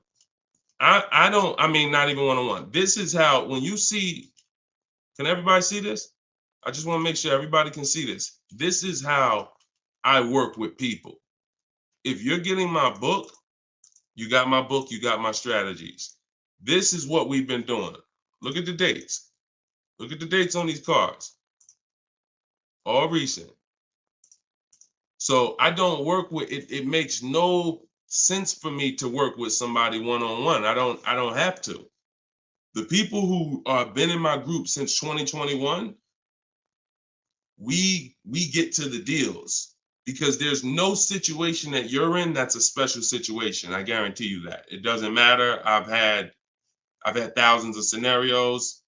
Nothing that you have is special where it requires this special process. Your car got totaled, you need a car, you're going to follow the 7 steps. That's not going to change. If you don't have a car, you can skip the equity assessment. The rest of the 7 steps apply. It doesn't matter. You think you need a special plan. No, you need a plan. And that's the plan that I have in my book or in my group or what I'm answering here. So you can feel free to ask your question.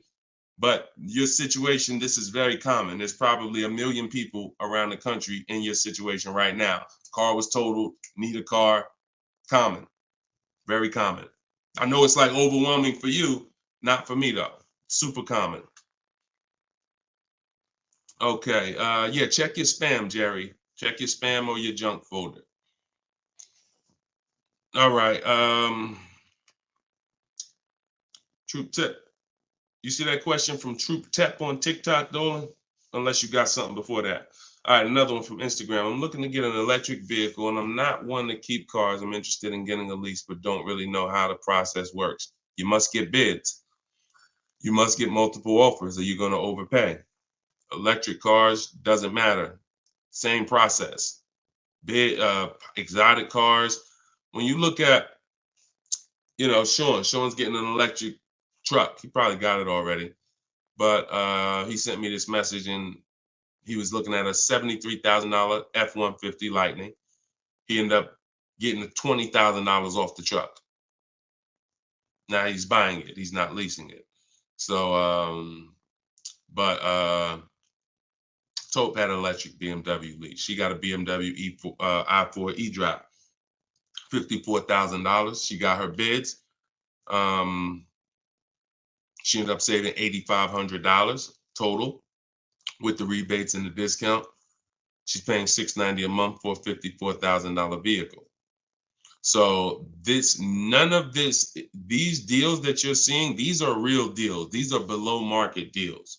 These are not going to be had going into dealers and negotiating because one, you're never going to get that deal from an 80% dealer. It's not going to happen. An 80% dealer will never discount the car enough for you to get the best price. So you don't know. Unfortunately, there's no sign that's on, hey, we're an 80% dealer. Don't come here. There's no sign. The only way that you know is by getting multiple offers. Now, you could do it manually. You can call around, talk to some sales managers, and try to get at least 5 offers. We do it online. We do it with scripts and templates, and that's what's in my book. So if you just jumped on, my new book is called Cars from Home, 7 Steps to Saving Time, Money, and Avoiding Dealerships. It has all my templates in there, all my scripts. It's normally $97. But while we're on, for the next 30 minutes, you can get it for $24 if you get to my link in my bio before the 30-minute countdown is up. Once the 30 minutes is up, it does go back up to $97, which is still a great price because everything in that book is going to save you thousands and thousands of dollars. That'll be the most valuable book, but that's only if you want to use my scripts, my resources, and have me do the talking, which is you typing. But if you're going to do the talking, then I would call around and I get at least 5 offers, or you're going to overpay. No doubt about it. At least 5 offers. Okay, you can't calculate a lease manually. You can't try to calculate a lease and think, and even if you can calculate a lease manually, you still don't know what rebates are, what incentives there are. Sean didn't know there was $15,000 in rebates. How did he find out? Multiple offers. The best offer ends up revealing, wow, it's $15,000 in rebates on this truck. He wouldn't have knew that just walking in and trying to see, all right, what's the best deal I could get? 80% deal is never going to tell him it's $15,000 in rebates. So multiple offers is a must. Okay. Go ahead, Dolan. Great question. I'm new to your platform. I joined late. What do you recommend I do? I'm not sure I understand the question. What do I recommend you do about what?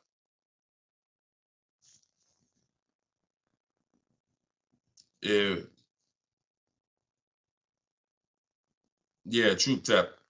Send a follow-up question to that because I don't really know what you mean by that. What are you're new to my platform? Are you talking about this show? Just be a little bit more specific with your question. Let's see if we can get you an answer. Swagger at Instagram says, I have an S550, still owe 40 grand. I plan on paying it off by summer 2025. Should I trade it for an S63? Run a race and start another race. The whole nother race. So you buy a whole car, spend years to pay it off, throw tens of thousands of dollars at it, pay it off, and then go trade it again and do the same thing over and over again. Next time with a higher price car that you will throw more money at. This is the problem. You don't understand leasing. That's the problem. See, there's no way to make that make sense. You still owe 40 grand on the S550. You're trading in your cars while they're still losing value every year dramatically.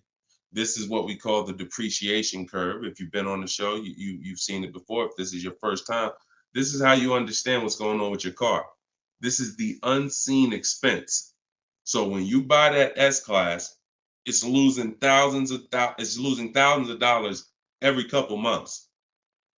And then you're see, there's three kinds of people. People who get great lease deals. Well, I'm not going to say that. People who lease, people who buy and keep long term, and they keep long term so that they can avoid the depreciation.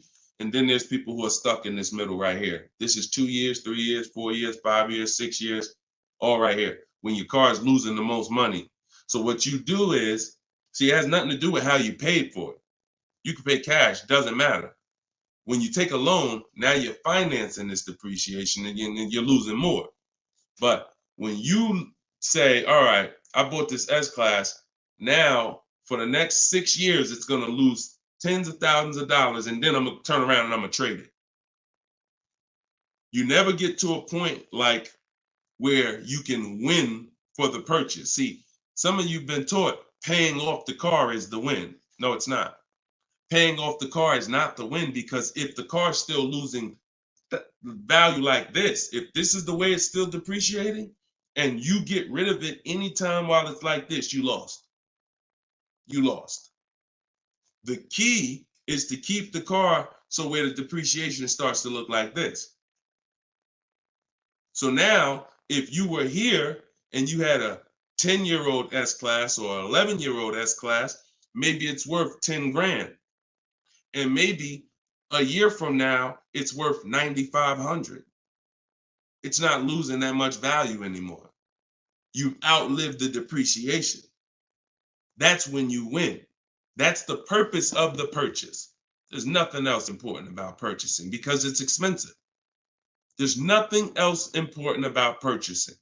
No other benefits, in my opinion, about purchasing other than I can get to the point where I get here. I can pay off the car.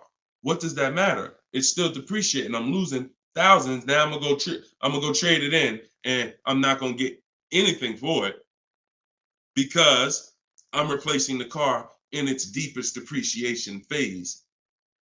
And I just haven't learned about leasing. I was taught not to lease. So that money you're tying up, when we were in Mercedes, a great deal on an S-Class. A great deal on an S-Class would probably be, they did them a couple times a year, probably could get one for about 13 and change. That was like a great deal, right? So 13 and change, you're talking, dividing that into the MSRP, which was about 110, and you're talking, okay, 1.2, 1.25, 1.3% lease on an S-Class, great deal. Now, y'all know I always teach the steal is under 1%. You're really not going to ever see an S-Class lease under 1% unless they just really want to get rid of them, but that's really never going to happen. 1.2, 1.3, 1.5 is the max. You're paying too much for a car you're leasing. But I want to give you a scenario. At $1,500, you're still under what you're paying for your car. See, because if I walked in and I wanted to lease a brand new S-Class, if I lease it and I'm paying $1,400 a month, then I'm driving a $115,000 vehicle, right? Now, if I decide I'm gonna buy that same $110,000, $115,000 vehicle, every $1,000 is about how much per month, everybody, if you know. Some of you seen the video, some of you talk. Every $5,000 on a that you're gonna borrow on a loan is about how much per month? $100. Exactly. So when you look at a $120,000 vehicle, 115, that's a payment of $2,300 a month. No money down. See, we don't talk money down because money down confuses you. In a lot of cases, it confuses you. When you look at the deal with no money into it, no money, now you can start to see how much money you've kind of been missing. Evaluate the deal with no money. Then you choose to put money down if you want, but you evaluate it with no money. So now you got a brand new S-Class, great deal on a lease, $1,400 a month. You gotta buy that to purchase the same exact S-Class, $2,300 a month. And then you get people who might be like you, who say, you know what? I ain't gonna get a new one. You haven't learned about leasing yet. You say I ain't gonna get a new one. I'm gonna get a pre-owned one. I'm gonna get a pre-owned one. And you look to get, instead of paying 115 for a brand new one, you look to get it for somewhere probably around 70. You look to get it for somewhere around 70. Every 5,000 is $100 a month. What's 70,000 cost on a payment, y'all? Every 5,000. So you're talking 50 grand, another 20, that's 400, that's 1,400 a month. That's 1,400 a month. So put these numbers together. Great deal on a brand new S-Class. 1,400 a month, leasing it. Great deal on a brand new S-Class, buying it. 2,400 a month, no money going into these deals. Great deal on a used S-Class, 70 grand, 1,400 a month for 5 years. Now, here's where we jack it up. Oh, well, I'll just put some money down. I'll put like 15 grand down. I'm going to take a 6-year loan, God forbid, 7-year loan, stretch the payment out, try to get that payment around $1,000 a month. You don't realize you can't change the numbers by putting more money into it. That doesn't change the actual overall. If 15 grand comes out of your pocket up front, that doesn't change the fact that of the numbers. That's why I break down the scenarios with no money down going into them. So what I would say, if you need to decide if you're going to keep the S-Classes long term, then you should be buying them. If you're going to keep them 8+ years, then you should be buying them. But if you're not keeping these cars 8 years, then you should be shopping for great lease deals because you're just throwing thousands and thousands of dollars away. Same price you paid, same money that came out of your pocket for the last couple years to drive that used S-Class, you could have been driving and leasing a brand new one. And I know what comes with a used S-Class, brother. I know it. Been with Mercedes. I was with Mercedes 5 years. I know the maintenance. I know the brake replacements. I know the service Bs. I know how much it costs to have an S-Class pre-owned, no warranty, and everything that happens is on you. So we're not even taking into account the maintenance and the repairs that you have to put into that S-Class that you wouldn't need to put into a brand new one that you lease if you just stop listening to people who told you that you shouldn't lease cars. No doubt about it. So that's the best advice I could give you, brother. All right, go ahead, Dolan. Shoot the next one up. Use your pointers to get a new 24 GV80 Genesis. Salute. Enjoy it, Austin. Great deal. That's what I did. I worked the deal, no money down, got them the low, then hit them with the down payment, plus went and pre-approved. There you go. There you go. See, you're able to understand when you're shopping with no money down, no money going into the deal. Don't show me what anything looks like putting money into the deal. We determine if we want to put money into the deal later. Shop, get the best price on the car. Find the dealer who's going to get the best price on the car. Then we'll work out the finances. Then we'll work out the details. Most people go right to all right, what's the monthly payment? All right, what should it, how much should a brand new GV80 be? Depends on who you buy it from. Depends on what they sell it to you for. First things first, we got to find a dealer that's going to sell us the car for the lowest price. Good job, Austin. Congratulations, man. GV80 is a nice vehicle. Enjoy it. How much should CPO normally charge? How much should certified pre-owned normally be charged for Genesis G70? You haven't seen enough of them. So if I'm looking at a used, so example, I got a 2020 Infiniti truck that I got year and a half ago. If I went in wondering how much it should cost without knowing, then the market's going to tell me.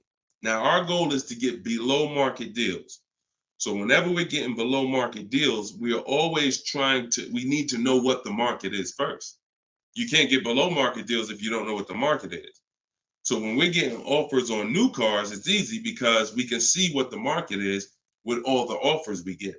We get 5 offers, we get 7 offers, we can see what the market is. And we can see the low side of the market, we can see the high side. You got to do the same thing with used cars. And you go on every marketplace, we use 8 of them. We use cars.com, Driveway, Carvana, CarMax. Some people say, oh, CarMax is, if they're, listen, I don't care if CarMax is overpriced 90% of the time. The 10% of the time that they're not, they're going to be in the runnings. You know, it's like Best Buy. I know Best Buy is going to be overpriced for electronics 90% of the time.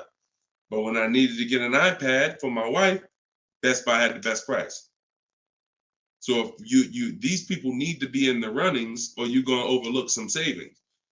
So yeah, we'll look at, you know, CarMax, Driveway, Carvana, Carfax.com, Cars.com, Auto Trader, Car Gurus, eBay Motors.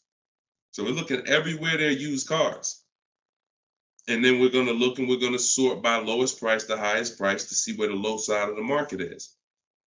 Then we do our narrowing down. I need to know what the low side of the market is. If it's 24, if it's 4, you know, when I was shopping for my truck, the low side of the market was 30 to 31 to 32. That was the low side of the market. So when I saw it and I narrowed it down based on Carfax. This is how we narrow it down. This is my system. All in my book, all of what I teach, all of my live shows, this is our system. Narrow it down by title history, then service records, then accident history. Then we need to check the original MSRP.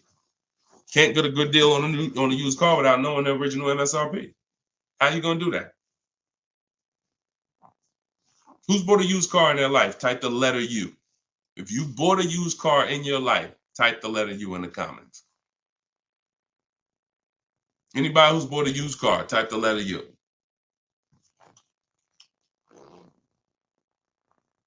Okay, Cash, I see you. Andre and TikTok, I see you. Okay, Cash, all right. King of Rap, I see you. Okay, if anybody bought a used car, okay.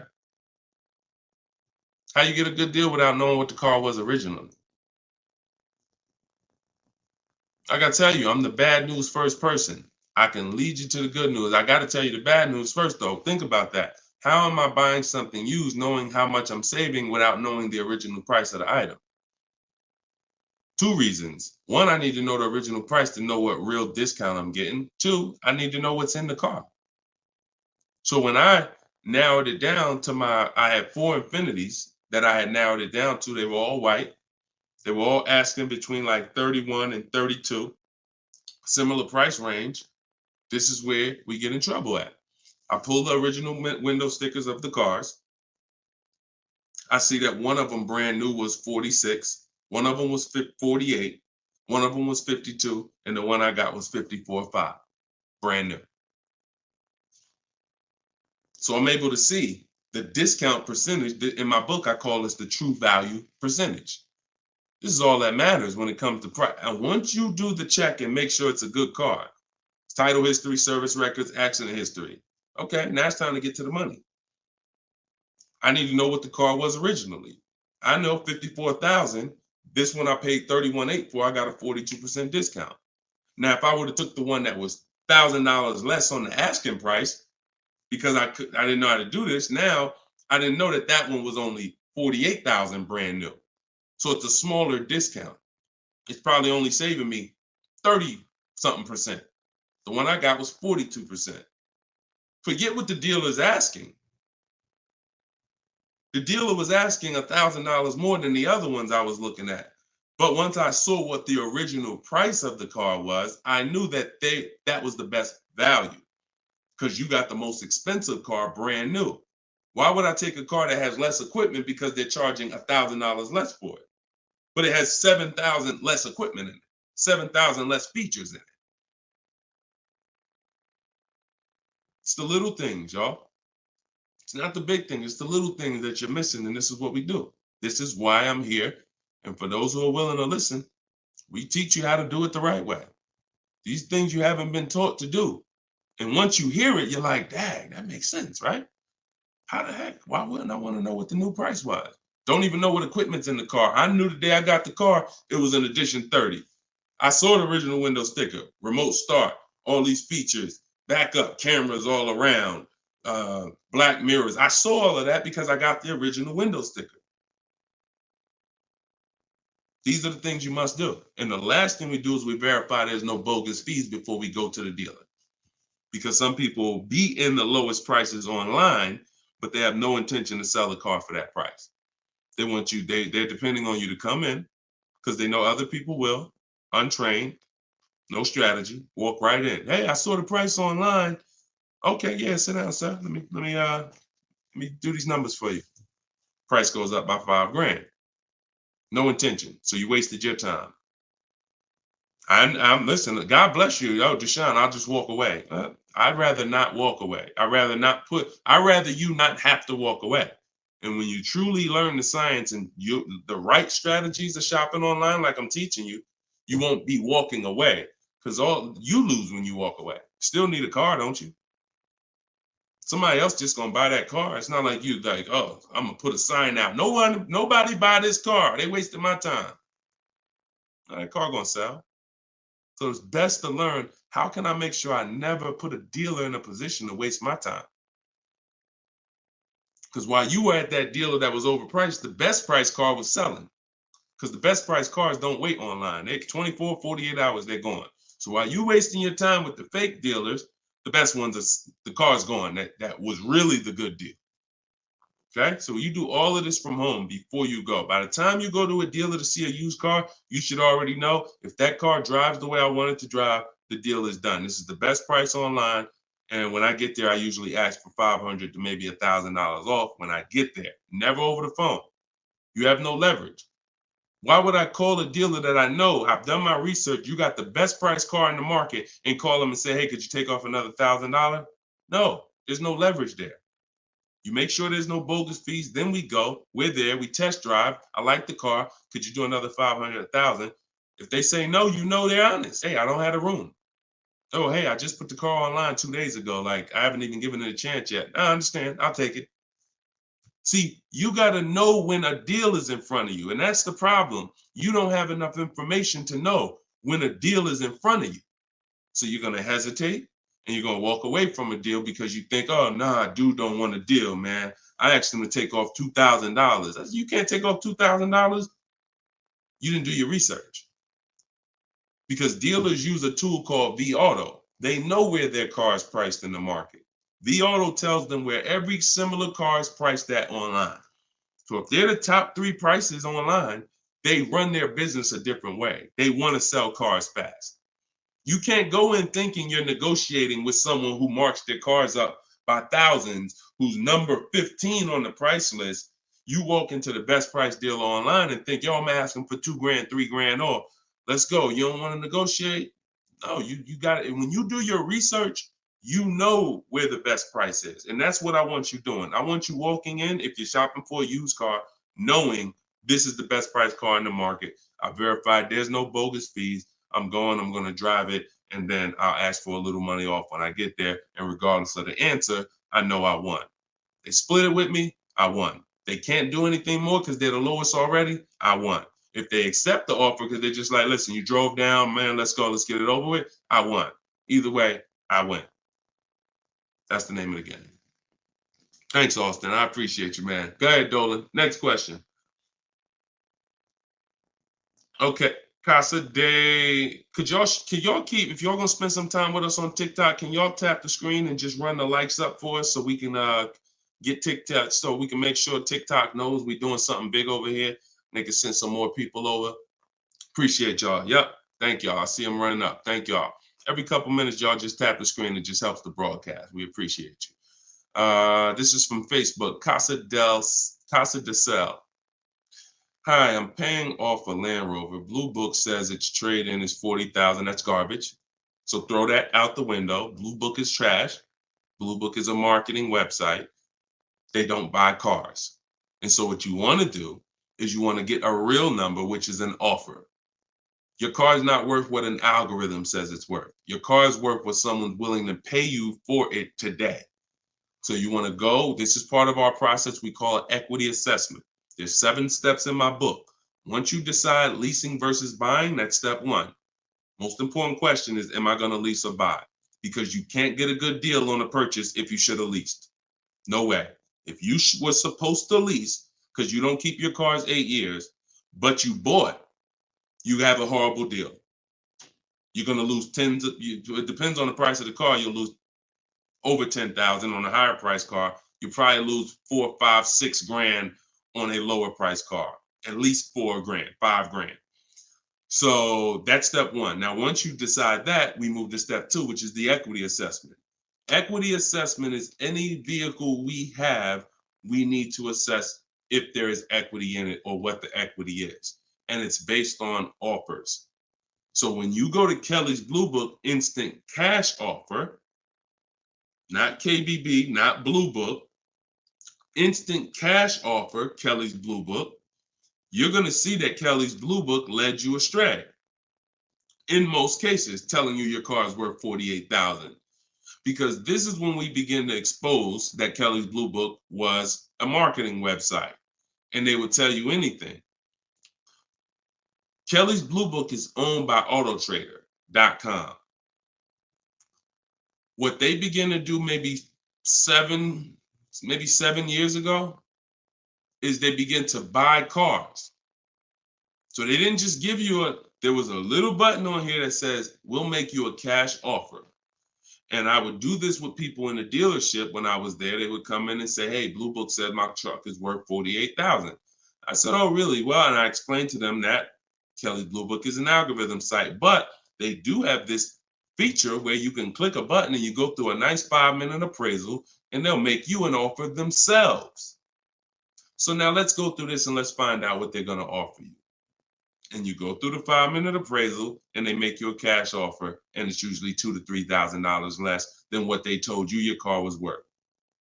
So they'll send you into a dealer fighting for a number that's not real, and you're looking unresearched, unaware, walking out saying, oh, well, I know my car's worth 48. So that's why we don't use them. And again, the offer you're going to get is from them. So it's not even like, well, oh, we don't use Kelly's Blue Book. And then, no, we use Kelly's Blue Book, the instant cash offer tool. And you're going to use that. You're going to use CarMax. You're going to use Carvana. You're going to use Driveway. You're going to use AutoNation, Sell My Car. And you're going to use Car Guru, Sell My Car. And this will take you about 20 to 25 minutes. You're going to get 6 offers because everything we do is a bid. And then you'll know what your car is really worth. That's the first thing. Before you think about what you're going to replace the car with, let's get the real most money for your car. Equity assessment. So do that first. Okay? Yeah, Kelly's Blue Book is trash, but not the instant cash offer tool. But yeah, we would be sitting there and the person will have their printout, like a number like that, 48,000. And then we go right through it and they're like, oh, wait, now they only offer me 45. Yeah, right? So if the people who told you your car is worth 48 is only offering you 45 for it, what does that tell you? Oh, go back to that site that they offered you 48. You see all those banners, see all those marketing banners and ads? Yeah, that's why they need millions of people to come there to have that make sense for them. All right, go ahead, Dolan. Next one. Right. This one's TikTok. Can I get advice on walking in a dealership with a check in hand strategy? Don't walk in with a check in hand. 80% of deals are overpriced, Andre. You can walk in with a check in your hand. If you get somebody who's really good, they're going to take the check. And that's the mission. Get that check out of your hand into our bank account. And if you're dealing with an 80% dealer, you lost. See, again, I'm giving you boundaries so that you can understand. If you break the boundaries, if you choose to go over the boundaries, that's fine. But I've been doing this for a very long time, and everybody that knows me, everyone that's close to me, be it here in New Jersey or be it in my group, they know that I'm the person who helps you save the money on cars. I would put my money against anybody that I'll get a better deal than you. Now, if you're shopping, I wouldn't put my money against any of my people who learn from me.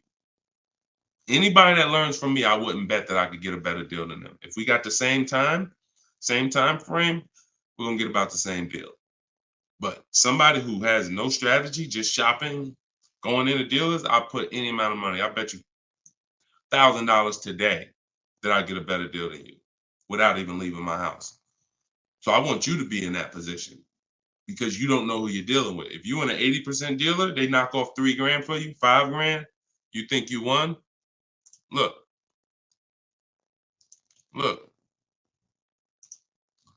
Kimberly. A little while ago, she got a Maserati. Posted this in the group. It was a $91,000 Maserati. She ended up leasing it for $944, but I want to show you the money breakdown. Before she accepted that offer, she had an offer of 20 grand off right here. So she had an offer on an 86. So pay attention to this. $86,000 vehicle, they were taking 20 grand off for her. 20,700 to be exact. She ended up going and getting a $91,000 vehicle for $944 a month. So even a better deal. So she ended up saving more than 20 grand, more than 21 grand. Why is this so important?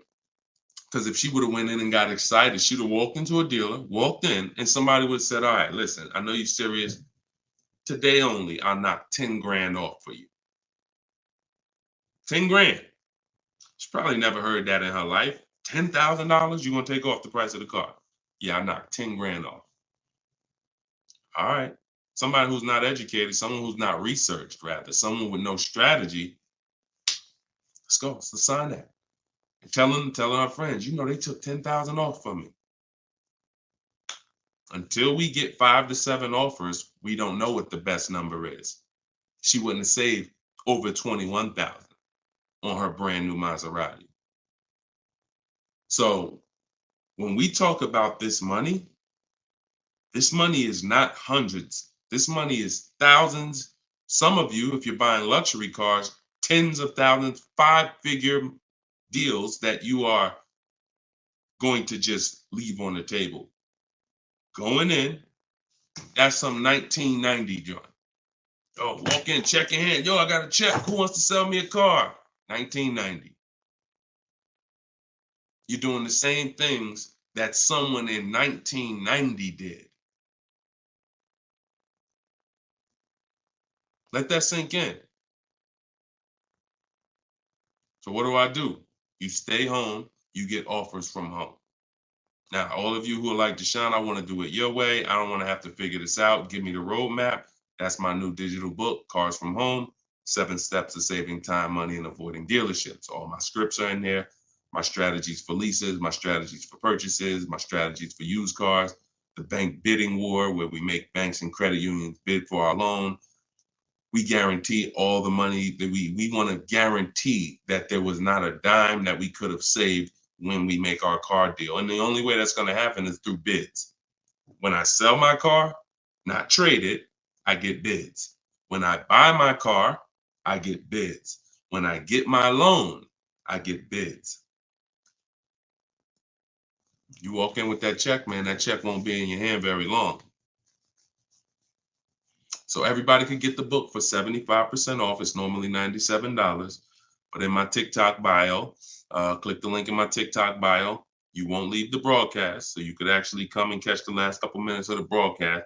But go there as long as you get there before the timer. It's 30 minutes. Once the timer hits 0, it's back up to $97. And if you're on Facebook or if you're on YouTube, we got a link in the comments section for you. If you're watching us on a television, then you can use your camera and you can scan the QR code and it'll take you there. Get your book for 75% off, and you'll have these strategies for the rest of your life.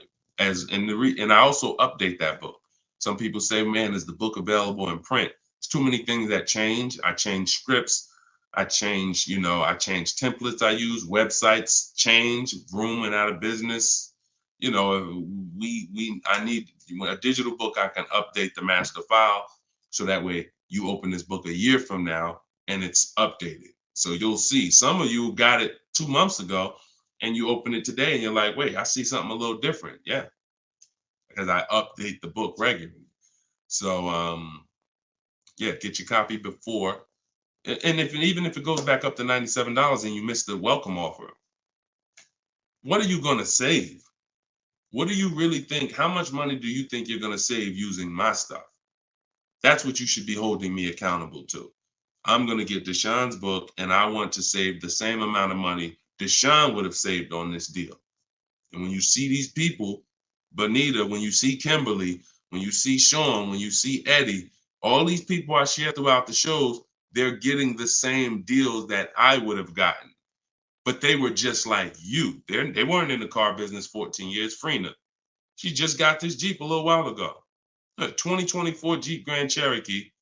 Look, $65,000 MSRP, $579 a month, 0.88% lease deal.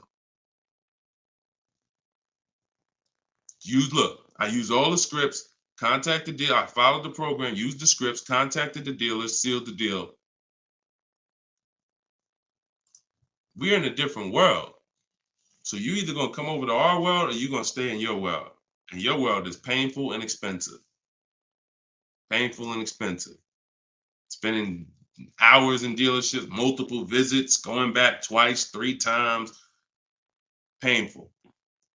Every car deal I make is from right here where you see me at.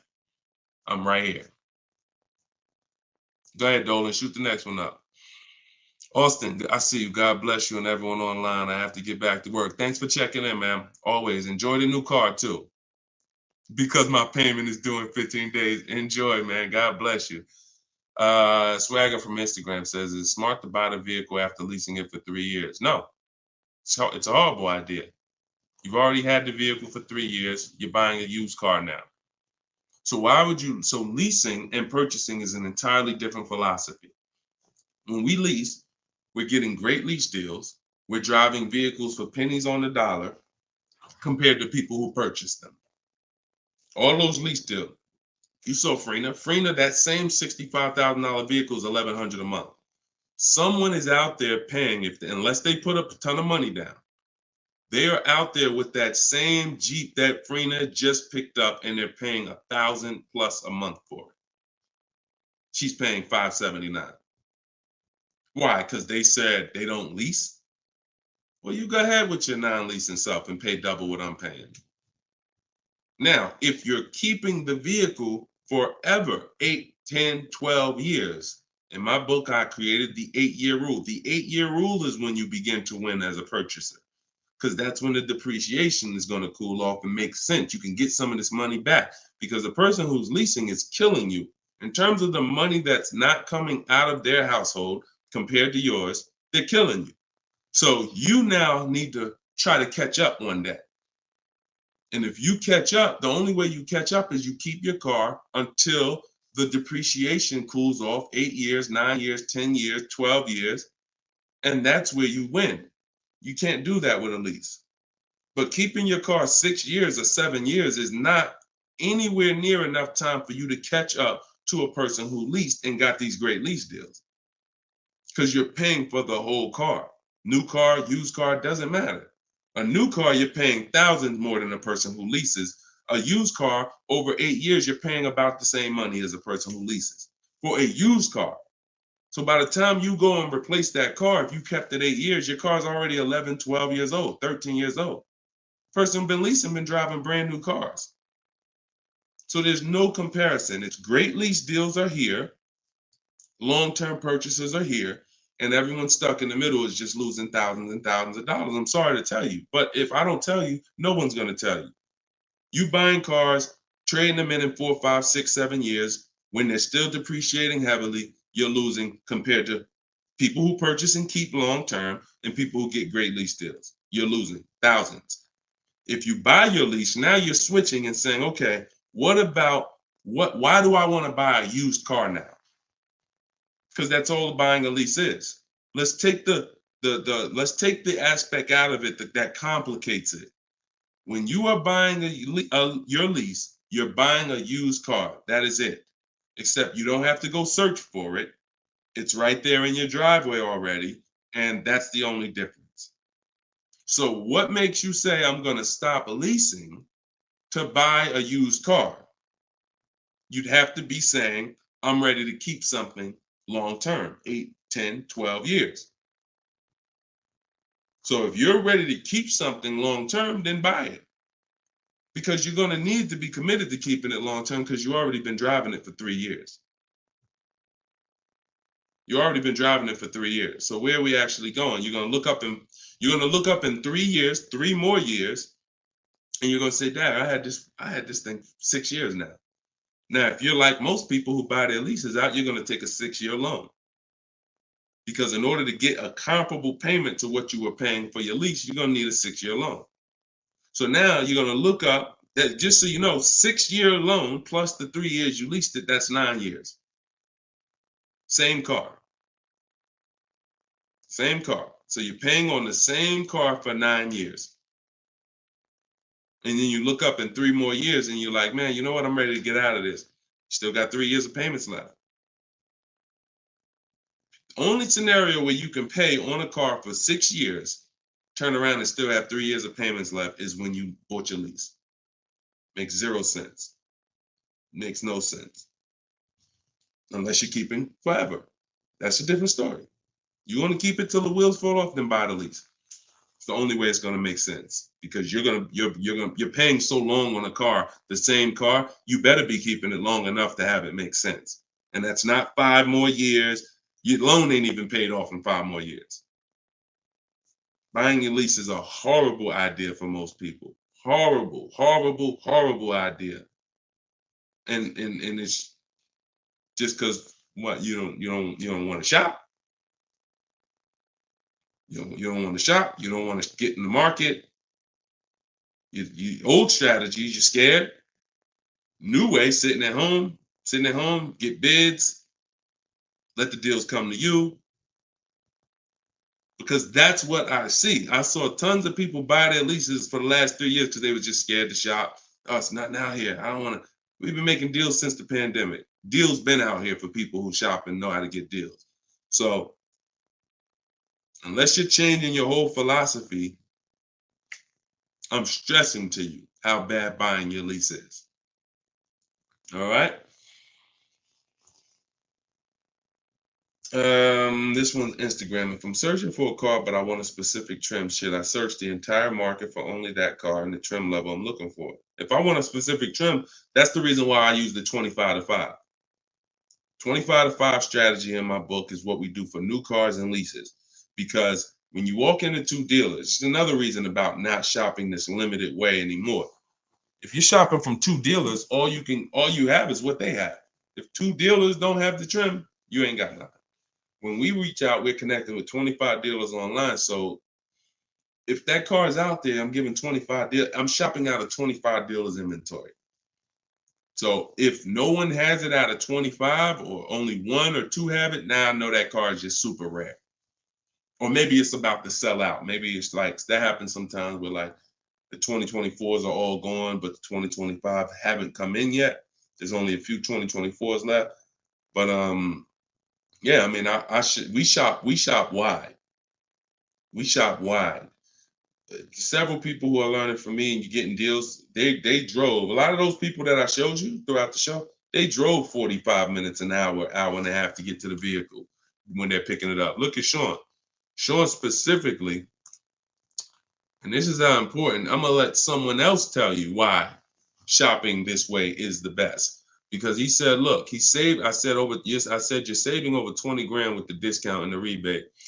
But the only way to know is this the best deal is to compare to the other offers. Because again, I don't know if you could look. I sold a Maybach back in 2015.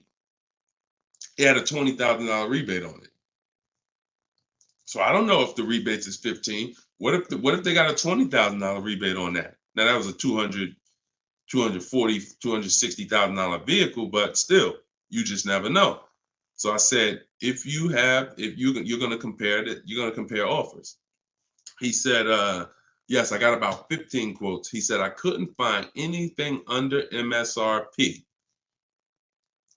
He ended up expanding his search to 150 miles to find this deal. So he's driving probably 100 miles somewhere. I doubt it's all the way 150 miles, but maybe he's driving 100, 120 miles. But look what he's saving, 20 grand. So we don't do local because you only buy your car once every couple of years. So you buy your car from who makes you the best offer. You service your car from where it's the most convenient. Yeah, we drive to get our deals because most of the time the dealers that are near you, they feel like they own you anyway. So when they see the zip code, they think, oh no, we don't have to make, this person's local. This person's 20 miles away. No, we're not gonna do nothing crazy. But when those people who are 100 miles away from us see us pop up on their computer, and they're like, oh wait, we could take a deal from our competition. All right, let's do this. Sometimes they'll beat the deal that your own local dealer won't get. Your local dealers are charging you the most money. Local dealers are hands down most of the time charging you the most money. Everybody close to you, because they just like you close. You ain't gonna shop. The statistics show you shop 2 dealers before you make a deal. That's what the statistics show. Look, right here. I'm gonna show you something. When I tell you, look, no offense, I wouldn't be trying to help you if I could, but I gotta keep it real to you. This is all stuff we know about you.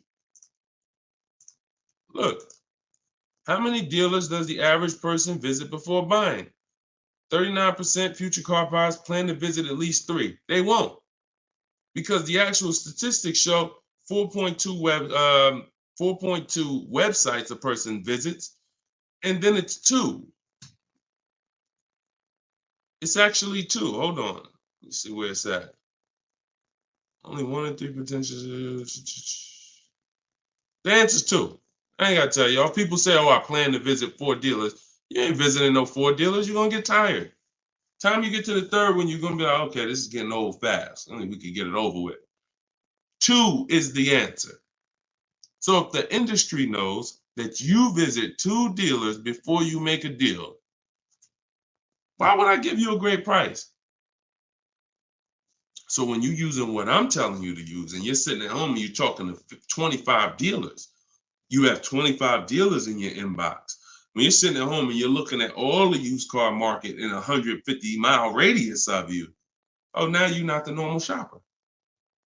The normal shopper is going to get the normal deal, market value or over market value.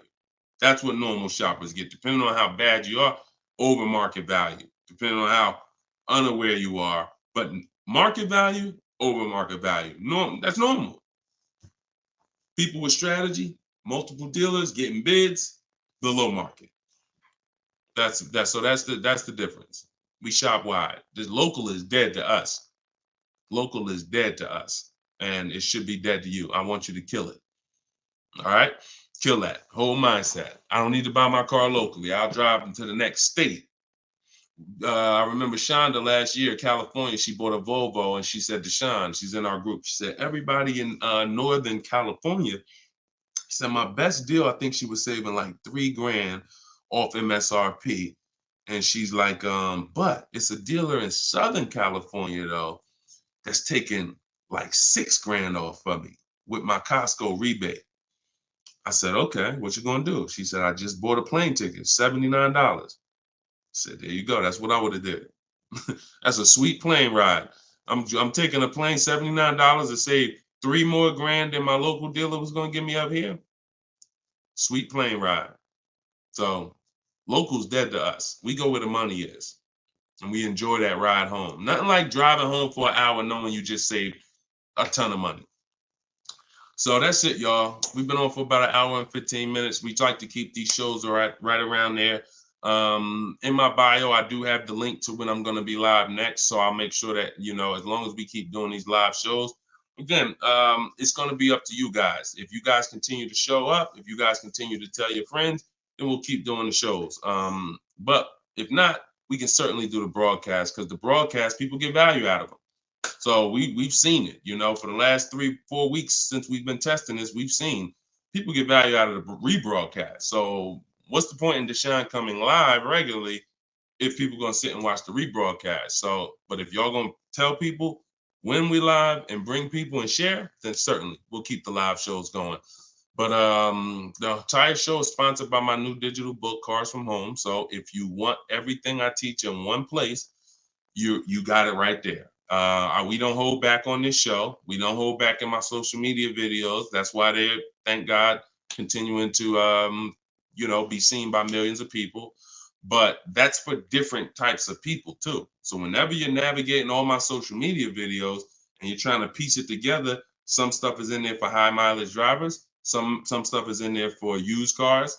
Some stuff's in there for leasing. Some stuff's in there for negotiation. Some stuff's in there for how to format your deal. So you're trying to piece all this stuff together. If you say, Deshone, I want this all in one spot, step by step, that's my new digital book, Cars from Home, 7 Steps to Saving Time, Money, and Avoiding Dealerships.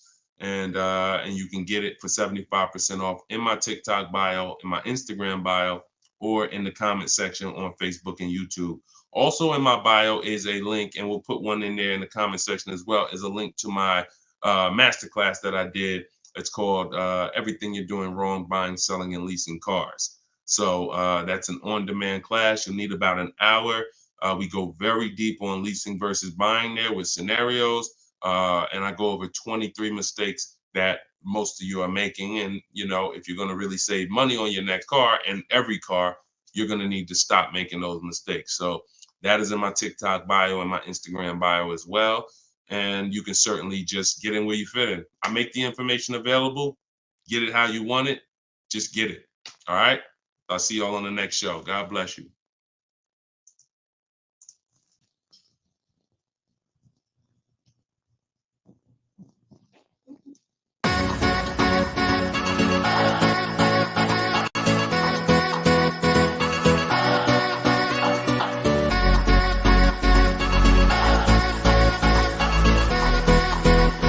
The worst possible thing you could say when you walk into a car dealership. I spent 5 years with Mercedes-Benz, 5 with General Motors, and the worst thing a person could say when they walk in is, if you could just get me to this payment, we got a deal. So your loan's probably still like 19, which means you got to pay to get out. You're upside down. It's called negative equity.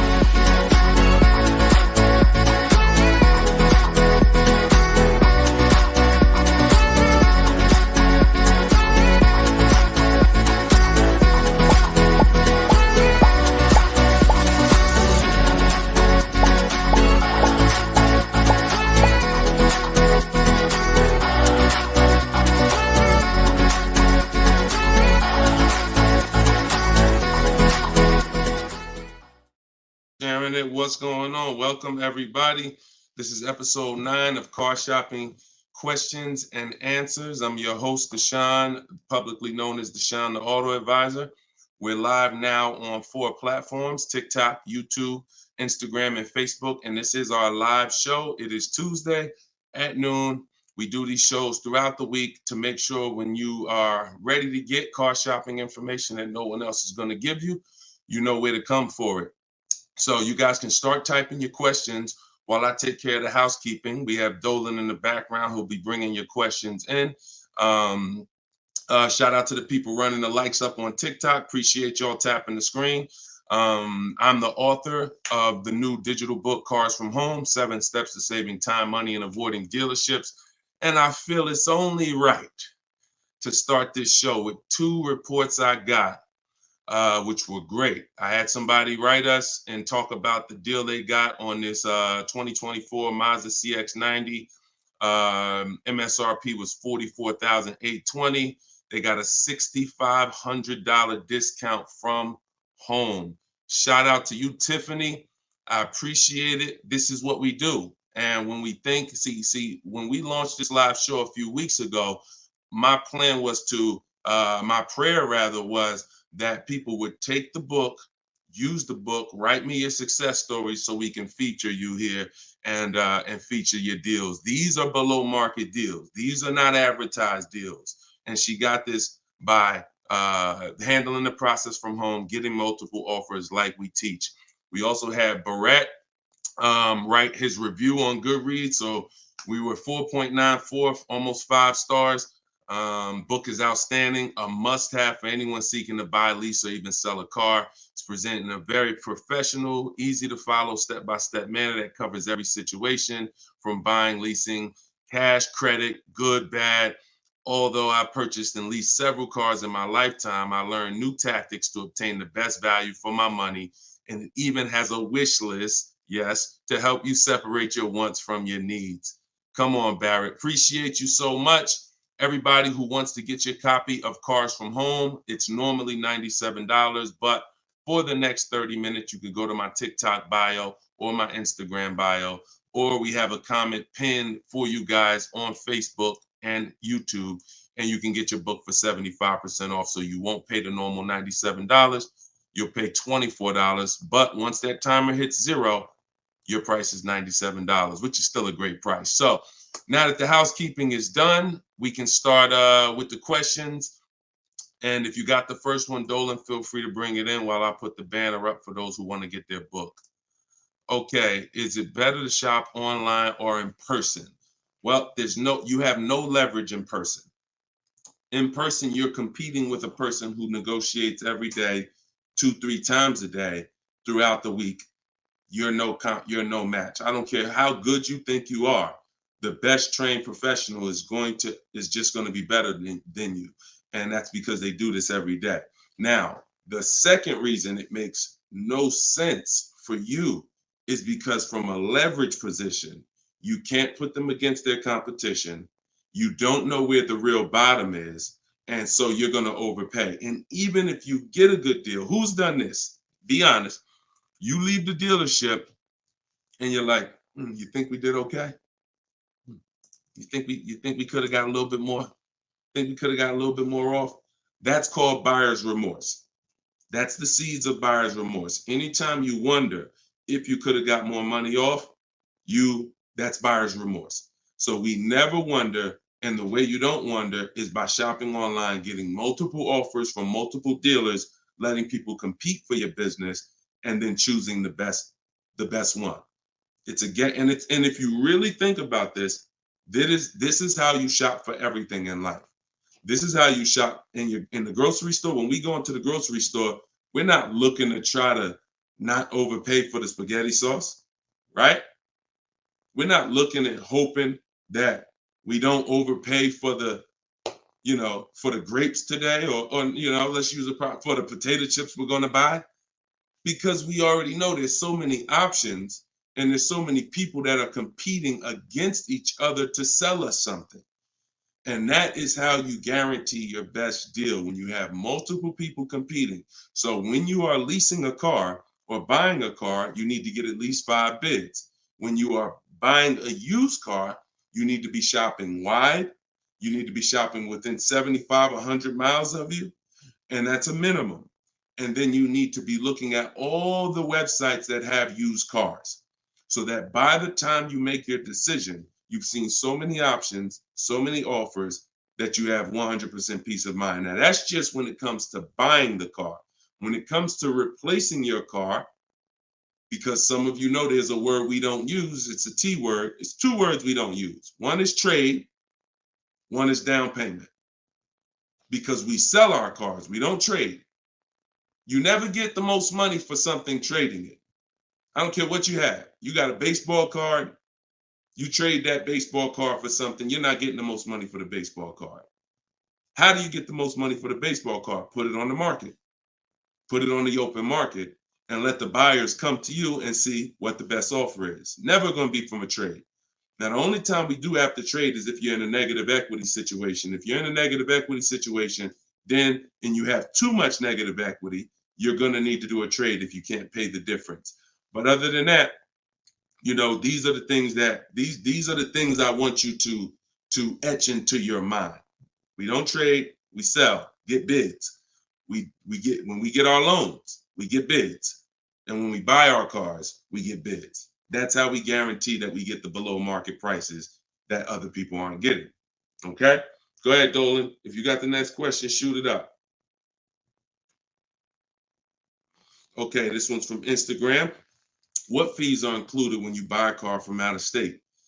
I mean, if you're buying a car out of state, standard fees are, if you are purchasing a car, purchasing, not leasing, standard fees are tax, documentation, DMV.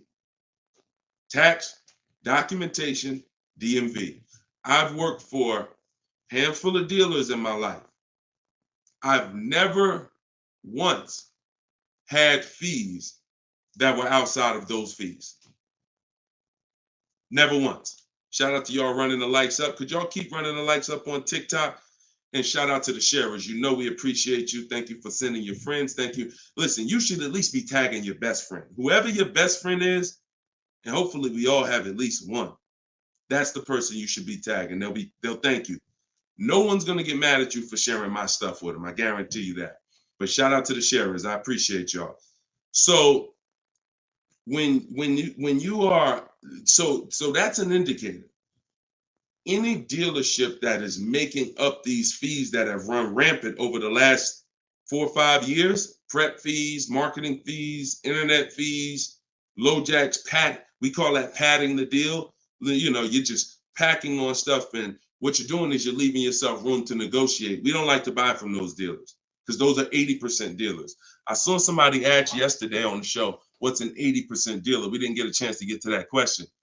80% of dealers will overcharge you. It's a competition. So what you're trying to do is find the dealers who are the best prices. And the 20% are the great people. They're the honest ones. They're the ones who are not afraid to compete. These are the people we want to buy cars from. And so once you find the honest dealer, but you can't walk in to find them. You have to sort for them. Because if me and you are standing next to each other on the street and there's 10 dealers in front of us, and they say to us, 8 of these dealers are overpriced. 2 of them are the best price, but there's no label on them. What's the odds that we're going to walk into the 2 that are the best price? Not really that good, right? But if we're at home and we're talking to all 10 of those dealers at once, we're going to reveal who the 20% is. So that is our goal. Our goal is to always find and buy from the 20% dealers, and we let them come to us through online bidding, through online shopping, never through walking in and dealing. Because if you're dealing, as I said, with a dealer who has padded that deal so much, you go look at that deal and there's $4,000, $5,000, $6,000 in made up fees to pad the deal. There's no amount of discount you can get where you're going to get a below market deal. They've just set it up that way. I could take off $5,000 for you, make you think you won. You're still not below market. So that's the psychological things you have to understand. And that's why we shop from home. All right, shoot the next one up, Dolan. Great question. All right, good question. I see Instagram coming through with some great questions today. Keep typing your questions. TikTok, if my lease is expiring, can I go finance a new car? Is there equity in my lease? Well, the first thing you need to do if you decide, well, first of all, you got a little switched up there. It sounds like you're trying to go from a lease to a finance. That's not usually normal. What's normal is you go from a finance to a lease. Because a lot of you who found out that you're not keeping your cars 8 years, you're breaking the 8-year rule, you're overspending by thousands of dollars because you were taught never lease. So a lot of you have found out over the last couple weeks of shows, or maybe you watch videos, or maybe you went to my masterclass and you found out that that was bad advice. Not only was it bad advice, it was very expensive. It has cost you more money than you should even calculate. It doesn't do you any good to calculate how much money you lost not leasing when you're not a long-term person. But that's the more common path, finance to a lease. To go from a lease to a finance is a different mindset. You go from getting cars, paying a very small amount to drive brand new cars, and then transitioning to a finance. So first step, my process is 7 steps. The first step is always to choose leasing versus financing. Good. Thank you, Mr. Silva. I appreciate you. Shout out to everybody tagging on TikTok. Appreciate you. That's the first step. I call that the most important question. So for everybody's on here who's car shopping, if you're car shopping now or you will be in the next 12 months, type me in the comments. Everybody who is car shopping right now or you're going to be car shopping in the next 12 months, type me in the comments. And I'm going to give you the first word. And I want y'all to always, when you come on this show, be prepared to dialogue.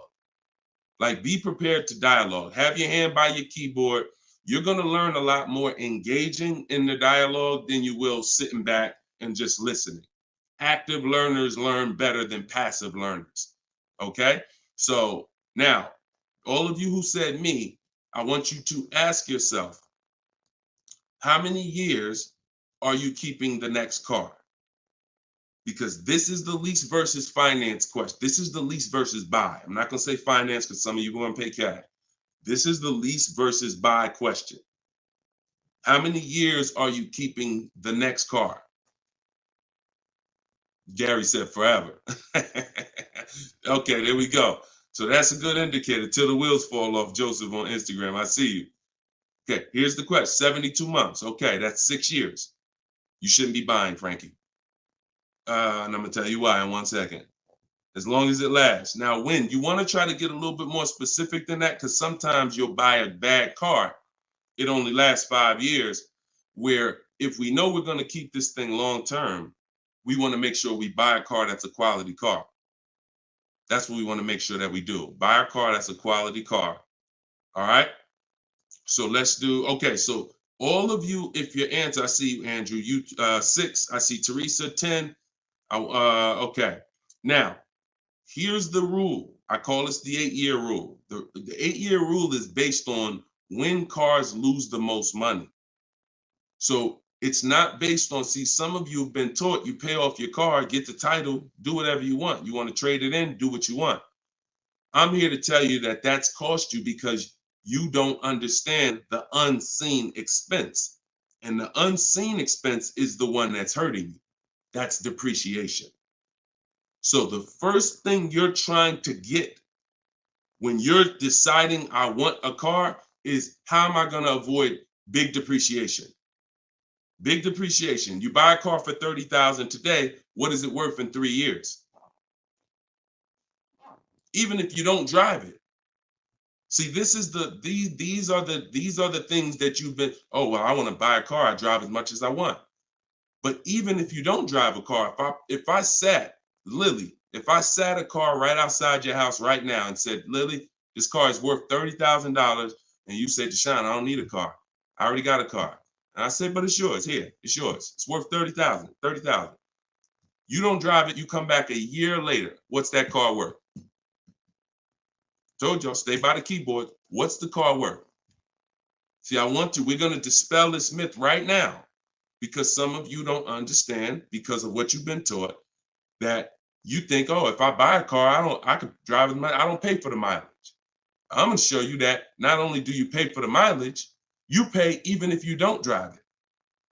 See, look, Alvin said 24. Look, didn't drive it 1 mile. Days on Instagram said 24. Look, didn't drive it 1 single mile. That's probably accurate. So think about that. If that's many people will mention depreciating assets. That's a very common word, but we're now going deep on what that actually means. Depreciating asset means I purchase something, I acquire something, whether I use it or not, it's going down in value. If I use it more, it goes down in value more. So the first foundation that you need to get is leasing versus buying. This is why if you don't lease, but you should have leased, there's no way to get a great deal. Because when you get great lease deals, some of you seen Danielle. Danielle got an Audi A3, $44,000 car. She's paying $550 a month, no money down. So that's Danielle. So when you consider what that car would have cost her if she purchased it, no money down, probably would have cost her about $900 a month. $900 a month. Every 5,000 is about $100 a month, depending on interest rates. 5-year loan. So foundation.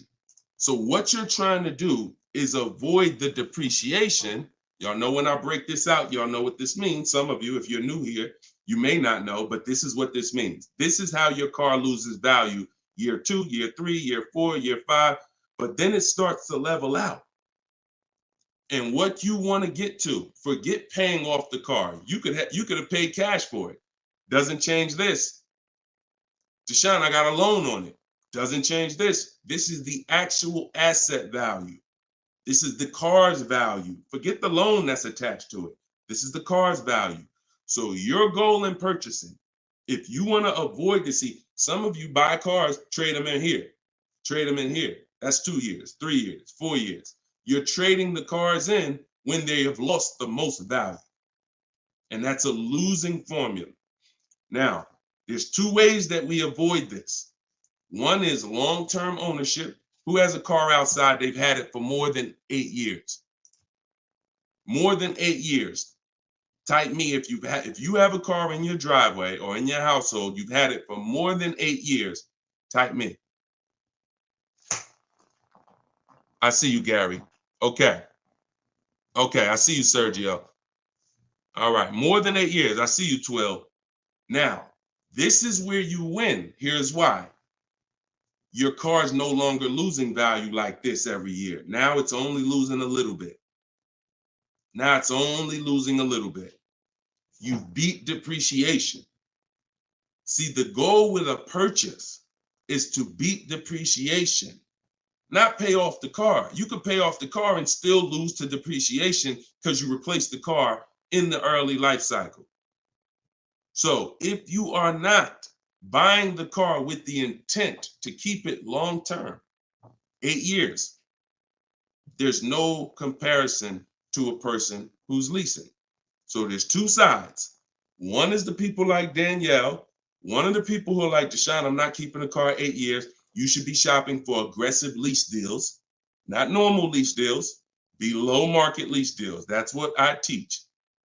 Or you should be purchasing, getting great deals, below market deals on purchases, new cars, used cars, with the intention to keep them long term.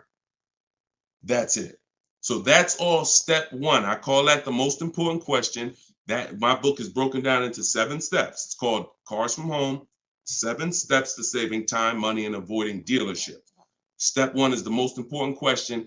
That's what we just hit on. It's the leasing versus buying, because you need to pick a side and you need to have a long-term plan based on what side you're picking. You can't be stuck in the middle. Stuck in the middle, you're going to lose all the money. You lose all the money stuck in the middle. Purchasing cars, flipping them in 3, 4, 5 years, you're losing all the money. Buying your leases out at the end, you're losing all the money because you're mixing the 2. Lease or buy long-term. This in the middle right here, that's the danger zone. Everybody clear on that? If we're clear, type clear. If we're clear, type clear. All right? This is Monday's live show. But wait, what day is it? This is Tuesday. Tuesday's live show, 12 o'clock. So whenever y'all don't see the banner on the show, then you know it's live. If you see the banner that says when we're live, then you know it's one of our rebroadcasts. But if you don't see the banner, that means we're live and you can start typing questions. All right, clear. All right, everybody's clear. Now let me hit the second part of Frankie's question. Okay, and for those who just came on, everything I teach is out of my new digital book. It's called Cars from Home. And you all can get it for 75% off. It's normally $97, but in my TikTok bio, in my Instagram bio, and in the comment section on YouTube and Facebook, we put the link there for you so that you can get your copy for it. You won't pay the normal $97, but you only got 30 minutes. It's a welcome offer. Once that clock goes down, to zero, your price is $97, which is still a great price. You saw how much money Tiffany just saved on her new Mazda, just using what's in the book. Saved herself, I think, $6,000. So go ahead. Oh, no. So, and then you move into the equity assessment. So once you decide, Frankie, which you already said you're only keeping the car 72 months, you should not be purchasing. Because if you purchase, we already went to what's going to happen. You can't win keeping that car 6 years and then replacing it. So you should now be doing your equity assessment, which is calling your bank, get your payoff, and then you're going to go to the cash buying websites. Don't use algorithm sites because they're worthless. Car Guru, Sell My Car, CarMax, Carvana, Driveway, AutoNation, Sell My Car, AutoNation, Sell My Car. 6 offers, 3 are from dealers, 3 are from online buyers, and these are the best offers you're going to get. They'll cut you a check the same day. That's our bidding system. That is how we do our equity assessment. We do not trade our cars in because we're not going to get the money that they're worth traded, which I hit on earlier. All right. I know we got a lot of questions being typed. Dolan, you can shoot the next one in. Okay, this one's from Instagram. I'm looking to lease a GLS 450. Does Mercedes have any third-party restrictions on selling your lease? So I wouldn't concern myself with that. I'm going to tell you why. That's like trying to think about the purpose of equity on a lease is a bonus. Shout out to y'all running the likes up on TikTok. Appreciate y'all. If y'all could keep tapping the screen every couple minutes, if you could just give it a little tap, tap, tap. That just keeps running them up. Just every minute. Every time you hear something and you're like, oh, that was good. Tap, tap, tap. And just keep the likes running up. Keep TikTok notified of what we're doing over here. So you never want to base the car you're going to lease on if it's going to have equity at the end. The benefit of leasing is driving cars for pennies on the dollar compared to what people purchasing them. And you're avoiding depreciation that people purchasing the vehicles are going to take. That's the benefits of leasing. Now, there's a lot of other benefits too. I mean, you're driving a new car. You're under warranty most of the time. Depends on how many miles you drive. So if you drive, 12,000 miles a year, most bumper to bumper warranties cover that. If you drive 15,000, maybe you won't have a little bumper to bumper at the end, depending on what you choose. Mercedes has a 4-year 50,000 bumper to bumper. But the benefits of leasing are what I just laid out. Equity is a bonus. We don't want to look. Equity is not something we ever want to base the vehicle we're going to lease off of. It just doesn't. It's too many market changes that could affect it. A car could have high resale values now, and then in 3 years it doesn't, which means any equity will be eliminated because of the 3-year-old used car market. So you don't want to shop like that. You don't want to shop like that. Focus on, and what I teach in my book is you're going to pick 3 vehicles. Good to see you, Judith. You're going to pick 3 vehicles because leasing, it's so easy to get a great deal purchasing. So easy. On a new car, forget about it. The bids, forget it. We're going to find the 20% dealers. In my book, I have all the scripts because I don't want you talking. Who'd rather get great deals without talking? Be honest. Who's not a good negotiator? You're not a good negotiator. Type not me. Like you just be honest. I don't ever want you to put yourself in a position where you need to talk. And if you start talking to somebody who's trained to talk and dissect and get information and then tailor a deal, you're going to lose. So in my book, everything is silent. The only people we talk to when we talk to people are managers, because those are different conversations if we need to have them. We're never talking to salespeople besides when we're coming on to test drive the car. We're never talking to salespeople because we just don't know who we're dealing with. So when we're online, we're always typing. That's why I say go online. My strategy is called the 25 to 5.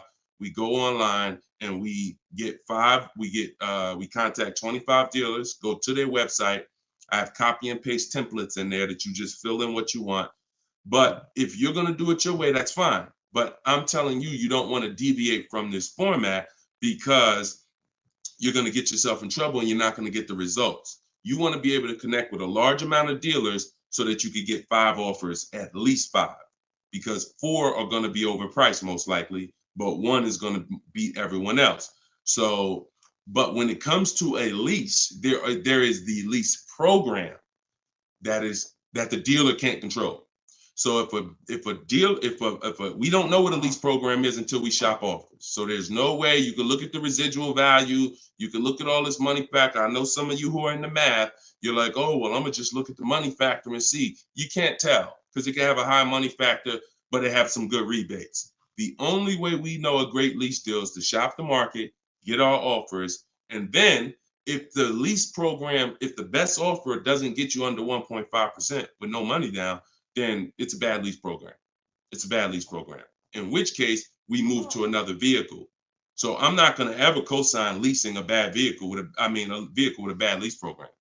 I've had all types of people hit me, Deshone, I'm looking at this Range Rover, man, but I did all the offers, and they'll be in the group. We have a private group, and I get to talk to people all around the country about this stuff. So they're like, Deshone, you think I should move on? I'm like, look, you could wait till next month, see if the program gets better, but I'm never going to co-sign signing a bad lease deal. You're paying too much money for a vehicle you're giving back in 3 years. So you're defeating one of the major benefits of leasing. So that's the only reason why we have to have 2 other vehicles that we like when we're leasing. On a purchase, no. One vehicle, pick it, get your bids. One dealer is going to blow everybody else away. But with a lease, you want to have 3 vehicles just in case it's a bad lease program.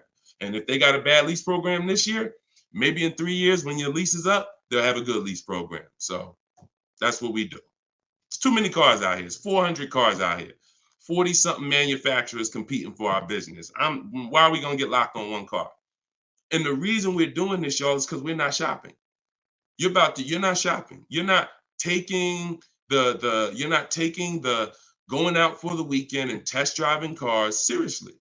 You're about to drop 40 grand of your hard-earned money. You need to be, like I teach, shopping and not letting anyone disturb your shopping. If I'm looking for a car, I'll take a whole Saturday and go out or a Monday, and I'll go out and I'll drive 4 cars and be like, okay, that was fun. Don't sit down and don't talk numbers. So let me make that clear. Don't go in there and sit down at the desk and start talking numbers and get a proposal. No. Shop. Once you decide what you want, then we come home and we get our offers from home. All right. Go ahead, Dolan. Next question. All right. When you don't talk, I see a lot of you saying you're not good negotiators. Then you just got to stop talking. Stop talking and start making people bid. You're going to get better deals than good negotiators all day long. Heard you loud and clear on the rebroadcast. I'm here live. All right. Welcome, Jill. Looking for a car now. Profited on a sale, so coming in clean. Need to rebuild credit. Lease cheap car, finance car under 5-6 grand. It depends on where your credit is. If you're in the mid-6, I teach something called, profile over score. So if you have a paid off car, if you have nothing gets you approved for a car like on-time car payments. If you've been making on-time car payments for 2 years, 3 years, you're typically going to get approved for most leases. As long as you're not going from like a $450 payment to a $900 payment. But if I'm in a state where if I'm in that mid-6s, 660, 670, I go for the lease. If I'm in the low 6s, then I go for what I call a smart car, which is the car to set you up to lease. So your goal is to get the least expensive car you can get a loan on, quality car. You want to go small as possible.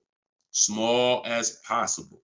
And small as possible for you might be you need a sedan. You might need 3 rows.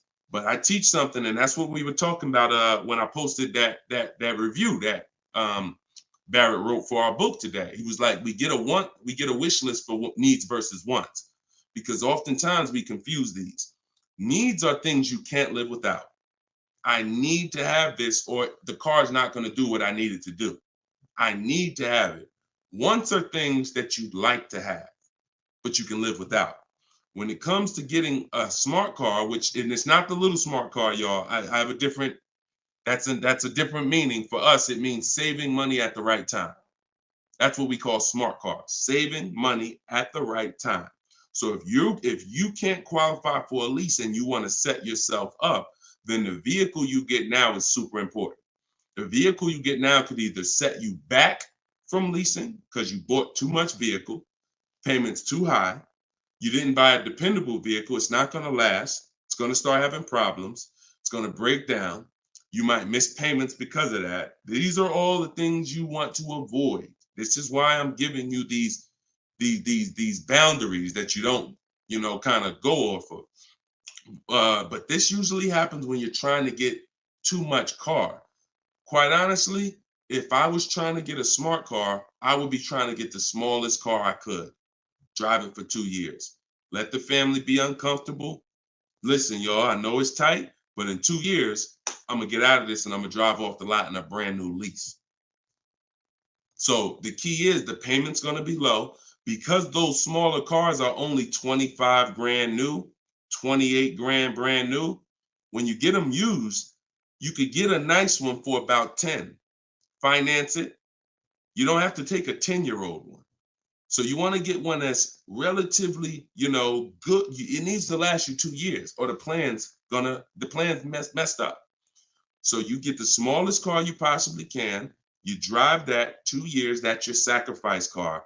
And then you flip out of that car. Well, after you have 2 years of on-time payments, you flip into a brand new lease, and then you're leasing new cars from now on. That's what I do, depending on your situation. If you're high sixes, mid sixes and up, I go for the lease. If you're under that, then I would go for the smart car. Okay? All right, keep me posted. Good job. Just having a plan. Having a plan. Go ahead, shoot the next one up, Dolan. I forgot to tell you. Yeah, I see you, Jill, and keep that up. This is a different Jill, I think. This is a means to my dream car. I'm a patient. Yeah, I'm patient. My husband has the needs car. There you go. There you go. You can flex in 2 years. You can flex in 2 years. You do this right. You drive this car for 2 years. You don't miss any payments. Make sure when you're buying a $10,000 car and you finance it, payments are $250 a month for 5 years. You don't have to take a 6-year loan. You don't want to take a long loan on a smart car. You want to take a shorter loan, pay $250 a month. Now you're not going to miss those payments. Max at $300, depending on the interest rate, could go higher, $325. But the point is that's affordable. So it's not going to mess up the plan versus you trying to pull out in a $25,000 used car with a high interest rate. Now your payment's $575 a month. You get what I'm saying? So just stay focused, stick to the plan. All right. This is another Jill from YouTube, I believe. Buyout is, go ahead, keep that one up. Oh no, I saw that one. Get the one you just had up, Dolan, from the other Jill. Yep, thank you. So buyout is $36,000 on my 2023 Audi Q5. I want to lease a Range Rover Sport. Should I sell on my own or turn into the dealer? Doesn't look like, and I'm just going to tell you, this is not usually when we do an equity assessment. Now, if you can get out, break even, great. You're driving a 2023 Audi Q5. I don't know who told you that you could switch cars that fast, but it doesn't happen that way. And so the only time in history that we've been able to switch cars that fast is when there was a once-in-a-lifetime seller's market, 2021, 2022, 2023. Once in a lifetime. Chip shortage, every single car was worth $5,000, $7,000 to some of the trucks were worth 10 to 15 grand more than they would normally be worth. Now, I told people back in 2020 that 2021 that was going to come to an end, and don't get used to this. But I told everybody who would listen, you need to cash out now because your vehicle is never going to be worth more today, never going to be worth more than it is today. But that's over. So if you may have cashed out, some people, you sold a car. If you sold a car back then, you can type, type dollar signs. If anybody sold a car from 2020 to 2023, and you got crazy value for it. Some people were like buying cars, and 2 years later, they got all the money back. I did that twice. I leased a brand new Jeep, 2018, and I sold it in 2021, and I made $8,900 after I drove it for 3 years. And my mother, I helped her sell her Mazda CX-5. She was a low mileage driver, and I helped her cash out. She made $10,200 after she drove it for 3 years.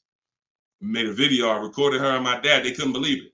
They couldn't believe that they drove a car for 3 years, turned around and sold it, got every single dollar they put into it back. And he was like, all right, man, I'm looking forward to doing this again. I said, Dad, this ain't gonna happen again. So enjoy it. You were part of a once in a lifetime market where you cashed out and you won. But we cannot base our strategy anymore off that. That's over, and you'll get in trouble financially trying to do this. So there is no setup where you could buy a car or lease it and in a year, 18 months, trade it, replace that car. Just not. Because we already talked about earlier, let's take a $50,000 car. A year later, if you don't drive it 1 mile, what's it worth? Didn't drive it 1 single mile, just parked it right outside your house. 43, 44, max, absolute max. So when that car is losing value like that, whether you bought it or leased it, the asset, it's what the car is worth. Forget about the finances attached to it. You can't, and look, if it's a Jeep Wrangler, if it's a car that has a high resale value, like a Jeep Wrangler or a G-Wagon, these are top 10 best resale values in the world, then all I'm going to do is after I lease it, I'm just going to sell it and I'll make the equity. But I'm not going to look to trade that car or replace that car in a year, 18 months, break my lease contract. Now you do your equity assessment, Jill. Call your leasing company, find out what your payoff is. You said it's 36. Now, if you can get offers higher than 36, then you can get out. Very simple. So get the offers from the companies that I mentioned about 15 minutes ago. I laid out the 6 companies. But when you lease, though, you must put no on those websites. It's going to ask you, do you have is the vehicle owned, leased, or financed? You want to put owned, because something triggers on their websites. They think every lease has a third-party restriction. Most of them do, but if you just want to find out what the market value is for your car, and if you could get out and make some money or break even, then yes, you can jump out, no problem. But if you see that your buyout is this and all the offers are below that, then what you're now about to do, even if you say, because some people will say, all right, well, I'm gonna walk in the deal and see if they can work a better deal than that. No dealer is going to give you more than the online buyers. So if you run those online quotes and all of them are less than your payoff, all the dealer is going to do is take the negative equity and the desperation for you to get out and roll that negative equity over to your next vehicle because you're desperate to get out for no reason. So that's the real. You can do what you want. I would suggest you don't get out of your lease. You don't break a lease contract until you can financially do it, which means I can break even, I can sell, and I can get equity, or either break even. Break my contract, but I'm not coming up with a dime because a dealer bought my car and I'm out of this thing. That's the only way I'm breaking a lease contract. I'm not rolling negative equity. I'm not going to create negative equity in a lease to get out of a lease early for no reason. It just doesn't make financial sense at all. All right, no problem, Jill. Happy to help. Happy to help. Okay, so that's step 2. See, the equity assessment step, guys, is so important. See, because it's the foundation of our deal. So when you look at step 1, the leasing versus buying question, how many years do you keep in the car? 8-year rule. That's step 1, super important. Foundational of your deal. As I said, you can't get a good deal if you purchase, but you should have leased. Impossible. You got a bad deal. I don't care how much money you get off. Now, second step is if I have a car to replace, I got to do an equity assessment because I need to know, is this car that I'm in going to be going to prevent me from making a move right now? Too much negative equity, I'm prevented from making a move right now. If I can get out, make some money, now I got some money. I can sell. I can put money in my pocket, put it in my bank. That means it's an asset. It's a blessing to me. So your car that you're in could either hinder you from getting a car or it can help you get the next car. That's why we always do the equity assessment before anything else. All right. I don't know why I'm frozen on Instagram. All right, go ahead back in, Dolan. Next question. Okay, now I'm back. I see. I'm just monitoring Instagram. Okay, and just so y'all know, everything that I'm teaching is out my new book. And look, I want to show y'all this. And before, keep that question up. Look, here we go. Boom. Look at that. 4.94. Thank you to everybody. We're higher now. I think we're up to 35 ratings, 28 reviews. So thank you to everybody who's reviewed the book on Goodreads. Appreciate you. And thank you for everybody who's using it. Make sure you are writing me with your success stories. Show me your deals so that I can post them just like I posted Tiffany's deal. But everybody can get the book. You can get yours for $90. It's normally $97. But as our welcome special, our book launch special, you can get it for $24, 75% off in my TikTok bio for 30 minutes, or my Instagram bio, or in the comment section of YouTube or Facebook. We have a comment pin for you. And if you're watching us on TV, you can use your phone and you can scan the QR code here on the screen, and you can get your copy for 75% off. But once that timer hits zero, if you visited that page and the timer it started, once it hits zero, the price does go back up to $97, which is still a great price. It's a great price either way. And it'll be in your inbox in a couple minutes. Okay, this is from Instagram. I use your template in the book to ask for quotes. Their response is the lowest offer you have received. They are being difficult and giving me their best offer. What's the best way? Use the scripts. It's just conversation. Hopefully you listen and you have a separate email, because you're not going to have intelligent conversation with 5, 7, 10 dealers mixing personal emails. So every part of the system is important, having a separate shopping email. So everything in there is dealers. And now everything they're saying, we have a response for. Every single thing. It doesn't matter. Don't expect 80% dealers to be easy. Expect them to, hey, can we have a conversation? Hey, when can you come in? Hey, this be a whole lot easier if you're here. See, what we already know is we've given them all the information they need to give us a quote. So the best thing, the stages we move through in our conversation with dealers is, who has a car that I want? That's first. Our first set of scripts is designed to weed out the dealers who don't even have a car we want. Nothing to talk about. Nothing to talk about. So there are dealers who won't tell you they have a car. That's why we have scripts. Hey, when can we talk? I'll be handling my whole purchase online. Can you confirm if you have something that matches? Every one of my scripts ends with a question. If you're not going to use my scripts in my book, then you make sure every email you write should end with a question, never a statement. So what you're sitting at home and you are copying and pasting. Very simple. Everything they say, we have a response, because I use those scripts. I'm from inside the dealers for 14 years. I know those scripts. Hey, it'd be easier if you were here. Hey, we only do business in person. Hey, when can I get you on the phone? I promise it won't take long. All of the stuff they're gonna say. Hey, we only quote in person. None of the people I'm talking to have said that. So should I remove you from my list? Always ends with a question. So your expectation may be, you thought by sending all the scripts, you were just going to get, oh, quotes coming in, everyone doing this. No, that's why we have scripts, because we keep the conversation moving forward. Everything they say, just go to the script, open the template. And just so y'all know, in my book, one of the best reasons why it's a digital book is because I link you to videos and I link you to documents, and that you can copy and paste. So that what this person is talking about is the templates and scripts that I've created for contacting and having these conversations with dealers. So, but everything you are doing, everything they're doing is very predictable. You just change your expectation. I'm going to talk to several people and I'm going to weed this down to 5 offers. And out of the 5, one of them is going to beat everybody else. And then I'm going to use my counter offer calculator that Deshone made to send the counter offers and close my best deal. Take all the emotion out of it. Take all the emotion out of it. You should be emotionless at it. Nobody can hurt you. All right, you're at home in your living room. All right, go ahead. Mike said nobody gives us this info. I sold cars and the dealership wouldn't even give us any insight. Trust me, Mike, I understand, man. That's why I love the 20% of car salesmen and dealers.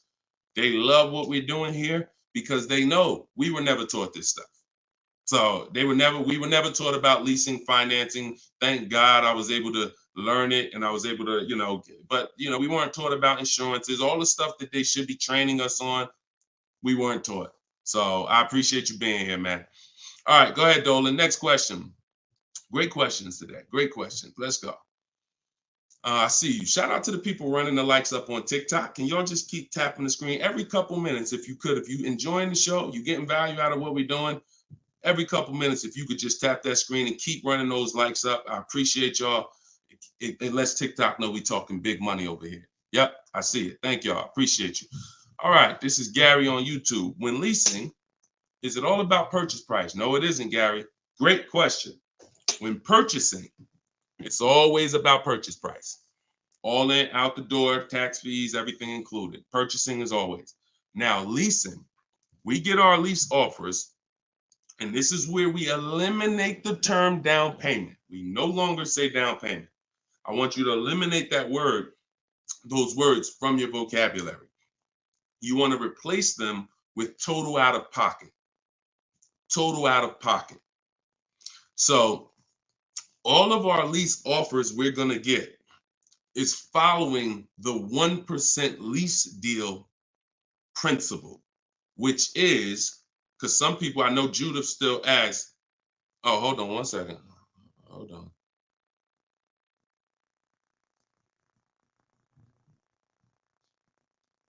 Okay, I think my wife's headphones hooked up to the broadcast here.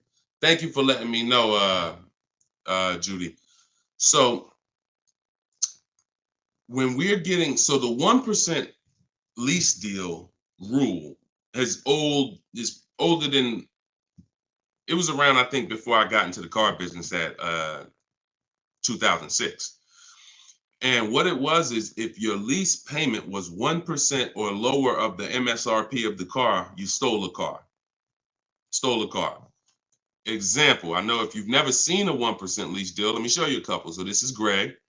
Greg, look, first time posting here. I'm excited. My latest lease, graduated. Now we have a particular online, video library here. So when they say graduated, I have a coaching program, and but the steps are the same. So I always say, get in where you fit in. Steps are the same. In my book, in my video course, he said I followed the steps, set up a great lease deal, 36 months, 12,000 miles per year, all said and done. Monthly payments $527. MSRP is $56,275. So when you divide the monthly payment into the MSRP, you're going to get a number. Now, when you multiply that by 100, so I'll give you an example. Let me show you how this works. In Greg's case, I got my calculator up here. I would take 527, divide that into 56,275, which is the MSRP, not the selling price.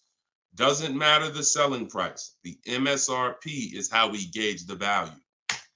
Now, that's 0.009. Then we multiply that by 100, and that gives us 0.93%, which is what he put here in his post. So that's an under 1% lease deal. Look, it was a steal. I think someone messed up on the paperwork. No other dealer came close. There we go. Same thing with Frina. Frina just got a Jeep a little while ago. Look, her deal was better than his, my God. But it's a better lease program. Jeep had a better lease program at the time. So, I mean, she got a $579 a month lease on a 65,950 Jeep Grand Cherokee hybrid. Out of control.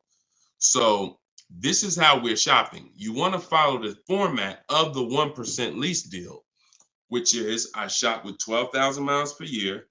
If I'm doing 18,000, I'll adjust it later.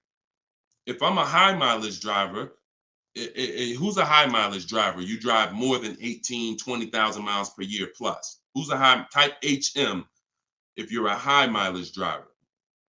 All right, type HM. You adjust it later. 25,000 mile a year lease. You always shop with 12 because that's how we judge. I see you, Mr. Silver. That's how we judge. I see you, Ado Johnson. Or no, A.D. Johnson. Sorry. So still going to, this is still Gary's question. This is why we're not focused on the purchase price when we're shopping lease offers. We're focused on looking at the formula that we use to judge a great lease deal. And everything we do, I have 3 rules. 1% lease deal, I didn't make it up. That's a steal. In between 1% and 1.5%, that's a deal, because that's still better than a purchase. It's still great value. When you compare it to someone who's purchasing, they're paying tons more. Even somebody who didn't get a steal, because the lease program has to be there to get a steal. They got to want to give away these cars. They got to have great incentive, great, everything has to line up, stars in the moon, and then we get the dealer that's going to give us the biggest discount. If it's under 1%, that means the lease program was incredible. But a good lease program, great lease program, will still get you, when you shop your offers, in between 1% and 1.5%. So, you look at somebody like, I used, Charles. So Charles got a Palisade, very, very popular vehicle. He got 10 offers from home. His best offer was 1.23, $48,000 vehicle. He's paying $597 a month. Now that same $48,000 vehicle, and this, I'm about to hit on something that I said earlier, but I'm gonna really bring it across home plate right now. It's impossible to get a great deal when you purchase what you should have leased. Because look, $48,000 Palisade, you guys know, we talked about it earlier, every $5,000 on a loan is about how much per month?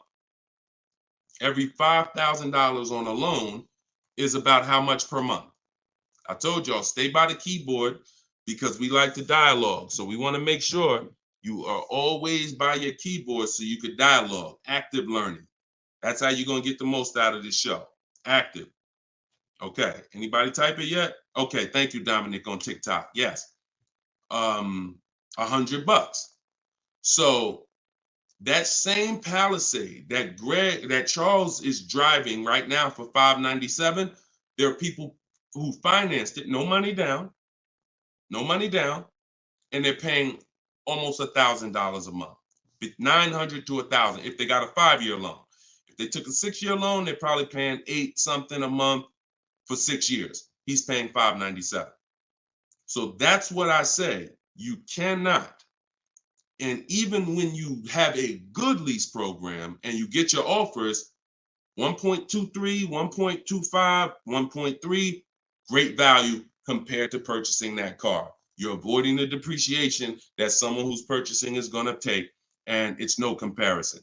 So, but there comes a limit. That's the third category. We got the steals, we got the deals, and then we got, I call this, it's time to chill. 1.5%. Above that, it's not a deal. There's no value there. There's very little value there. No, there's no value. And I'm going to tell you why. Just add up all the payments. 1.5%, we're paying too much for a vehicle we're giving back. It's very simple. We're paying too much for a vehicle that we're giving back. When you take hold on, let me get rid of this. Put the banner back up for those of you who want your book at 75% off. Just scan it right there. Once you get above 1.5%, there's no value, because if you take a $40,000 vehicle, a steal at 1% is $400 a month. A deal is between 4 something and 6. That's 1 to 1.5. 600 a month. Now, above 600 a month, let's take 650. That's 650 divided into 40,000. 650 divided into 40,000. That's a 1.6 lease. I never signed it. Never signed it. I'm gonna tell you why. 650 times 36 months, $23,400. $23,400 I'm paying over 3 years for a $40,000 vehicle that I'm giving back. I paid more than half of the vehicle to give it back in 3 years. So those of you who always wondered what the 1.5% rule, I had to create it, because the 1% rule, a lot of savvy people knew about it. But I noticed There was no threshold for when a bad lease deal. When are we at a bad lease deal now? We know what a steal is, but what's the bad lease deals? And when I started looking at the comparison to purchasing and then the giving a car back, once you get up above 1.5%, there's no value in leasing that vehicle. Next. Clear? We don't sign bad lease deals. Only time we did that, I'm gonna tell you something. All through the pandemic, I had people making 5, 7, 10 grand. Kid you not, hundreds of them. If they were making that kind of money selling their leases, then that was the only exception. Some of them will take a 1.6 lease, put money down. Some of that big equity they had that they didn't even know they were going to have, they would put it down to lower their payment. But that was the only exception back then. I never co-signed somebody doing it now. Okay? There we go.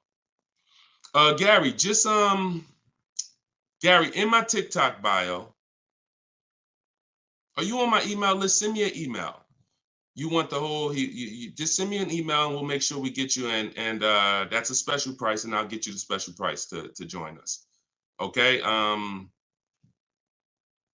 I don't know how, can we communicate on YouTube? I don't think we can.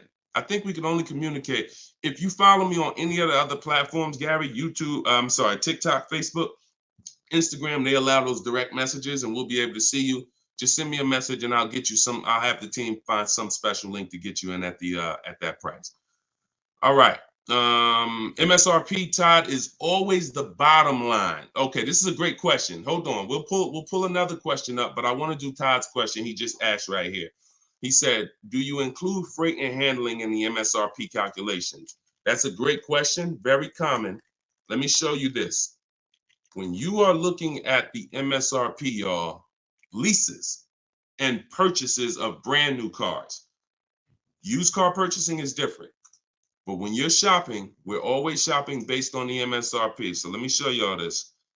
I'm actually going to save a window sticker right now, and I'm going to bring it onto the show.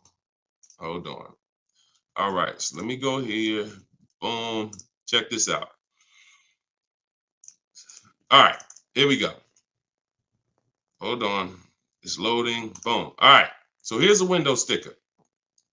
Now, these numbers can be a little confusing. We want to go right there. Right there. Total MSRP is all we care about. Right there. Total MSRP. Because you do pay for destination to get the car from the factory to the dealership. That's included. Like that's we pay for that. So it's no problem. We need to know. You don't want to account for any of these numbers up here before the option. It's always the bottom line MSRP, total MSRP. Now, if you ever see an addendum next to a window sticker, you see a handwritten addendum or a typed addendum that takes this total MSRP and it gives some other stuff next to it, we pay no attention to that. And in my case, if you're using what I'm teaching you, you would never even be talking to that dealer about getting a quote until you got home. So even if you go, the only time we would actually even see that particular dealer, that particular window sticker, is if we showed up to test drive the car and that particular one that we test drove just so happened to have the addendum on it. That's the only time we'd even see it. Quite honestly, it's no way. It's not even something, because we never talk numbers in the dealer. Your leverage is at home. Everything I'm teaching you is your leverage is at home. You can talk to multiple people from home. You can get bids from home. You can put people against each other from home. You're in control from home.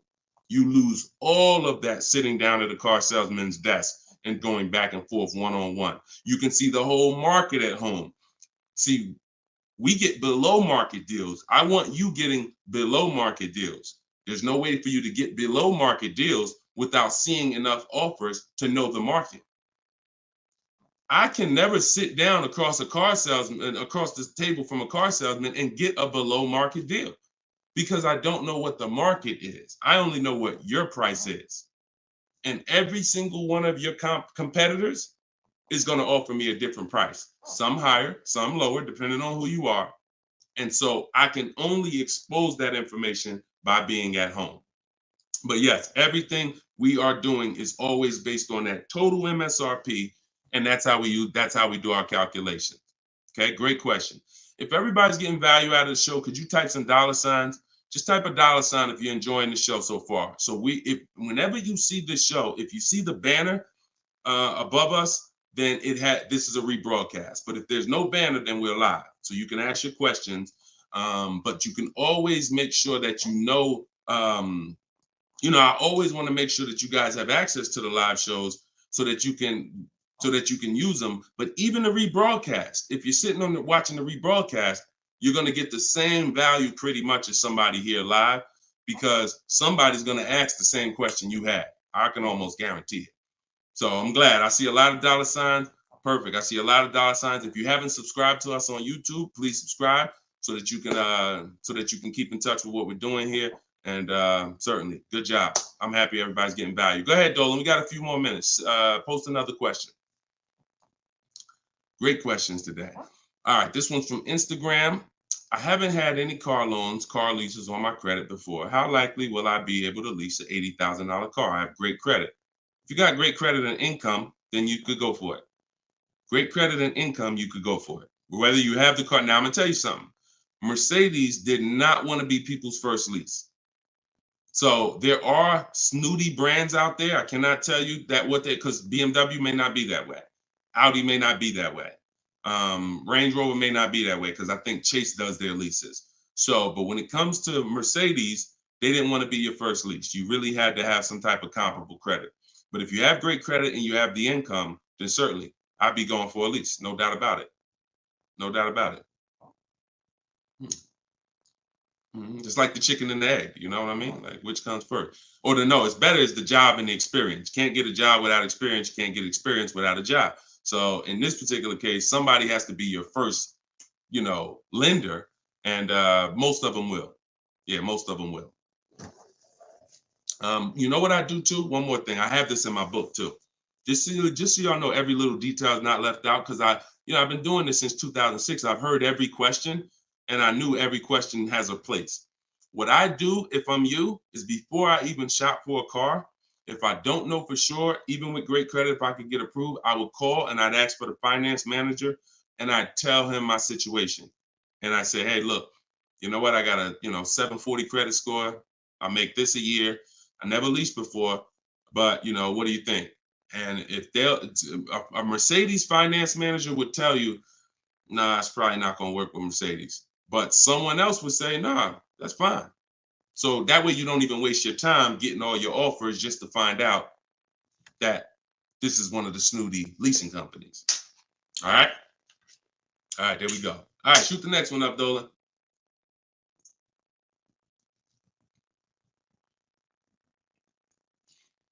Jason Hughes from IG. 12 to 15K in equity. Great job. Okay. I mean, it's nothing you did, but if you got the equity assessment and you got bids, great job. Now, wait a minute. It doesn't sound like you got bids. And I'm going to tell you why. Because it wouldn't be an equity range. That sounds like an estimate. In fact, it doesn't sound like an estimate. It is an estimate. 12 to 15 is an estimate. When we get bids, when we do our equity assessment, we're getting bids and we're like, hey, I have $13,580 equity based on my highest offer from Driveway. See, get out of the ambiguity. Get out of the middle there. Let's get finite, definite numbers and stay out of these ranges and estimates, especially on things that take us 20 minutes to do. Call your bank, get your payoff, go online, CarMax, Driveway, Carvana, AutoNation, sell my car, Car Guru, sell my car, Kelly's Blue Book, instant cash offer. 20 minutes. Get your equity. 8 payments left, not keeping 8 years, now a good time to lease. 100%. 100%. There's no benefit in waiting. Listen, that is the path for a lot of people, Jason. A lot of people are going to discover what we're doing here, teaching by the numbers, not by emotion. And they're going to realize that not leasing has cost me money. Should I wait or should I just transition now? There's no reason to wait. There's no reason to wait. The only thing that would make you wait when you do your equity assessment is you have too much negative equity, you can't get out. That's the only time. Or you have a credit situation where you need to actually get your smart car, get a car for 2 years, rebuild your credit, and then go lease. Anybody else, no benefit. I'd be leasing tomorrow because I had a friend of mine, he's a close friend of mine. He's actually in my program. You know, he uses our stuff. And he's like, he had a Kia Telluride.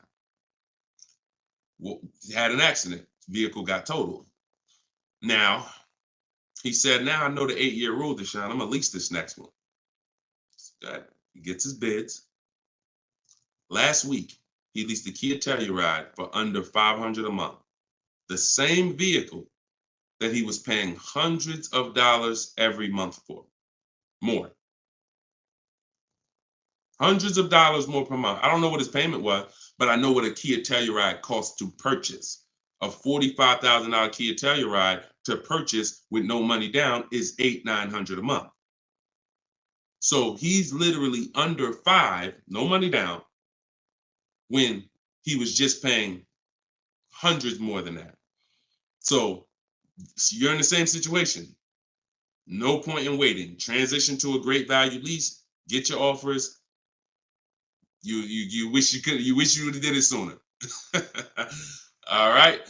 Go ahead. Next question, Dolan. Car brands will no longer offer V6. Buy the lease. Let me talk about this question on TikTok. Not right now. Get the next one. Go ahead, Dolan. Put the one you're gonna put out. But get that question that this person just posted about car brands no longer offering V6s. Should he buy the lease? If you have one ready, though, put that one up. Deshone, will your book work for both lease and buy? Well, you know what? Let this person answer that for you because we just got this review. This book is outstanding. This is Barrett. And you can see all our reviews on goodreads.com. Must read, must have for anyone seeking to buy, lease, or even sell a car. It is presented in very professional, easy to follow, step-by-step manner that covers every situation. Every situation. Does your situation, Keith, fall under every? If so, we got you. Every situation from buying, leasing, with cash or credit, good or bad. Only thing that Barrett didn't put in there is used cars or new cars. That's in there too. So absolutely. So yes, I'll put the banner back up for all of you who are watching us on TV. You can scan the QR code here with your phone, with your camera, and you can get your book for 75% off, or you can go to deshonsbook.com. We have the link in the comments on Facebook or YouTube for you. And if you're on Instagram or TikTok, you can go to my bio, click that link, and then click the button for the 75% off and get your book for 75% off. You won't pay the normal $97. Okay? But yes. All right. I have a 2020 Nissan Sentra. This is Key. I don't want to butcher your name, so I won't try. But from YouTube, I have a 2020 Nissan Sentra. Had it for 2 years. My miles are 64,000 highway miles. Okay. I know I don't have equity. I was told don't trade it in. Would be a bad decision. It's true.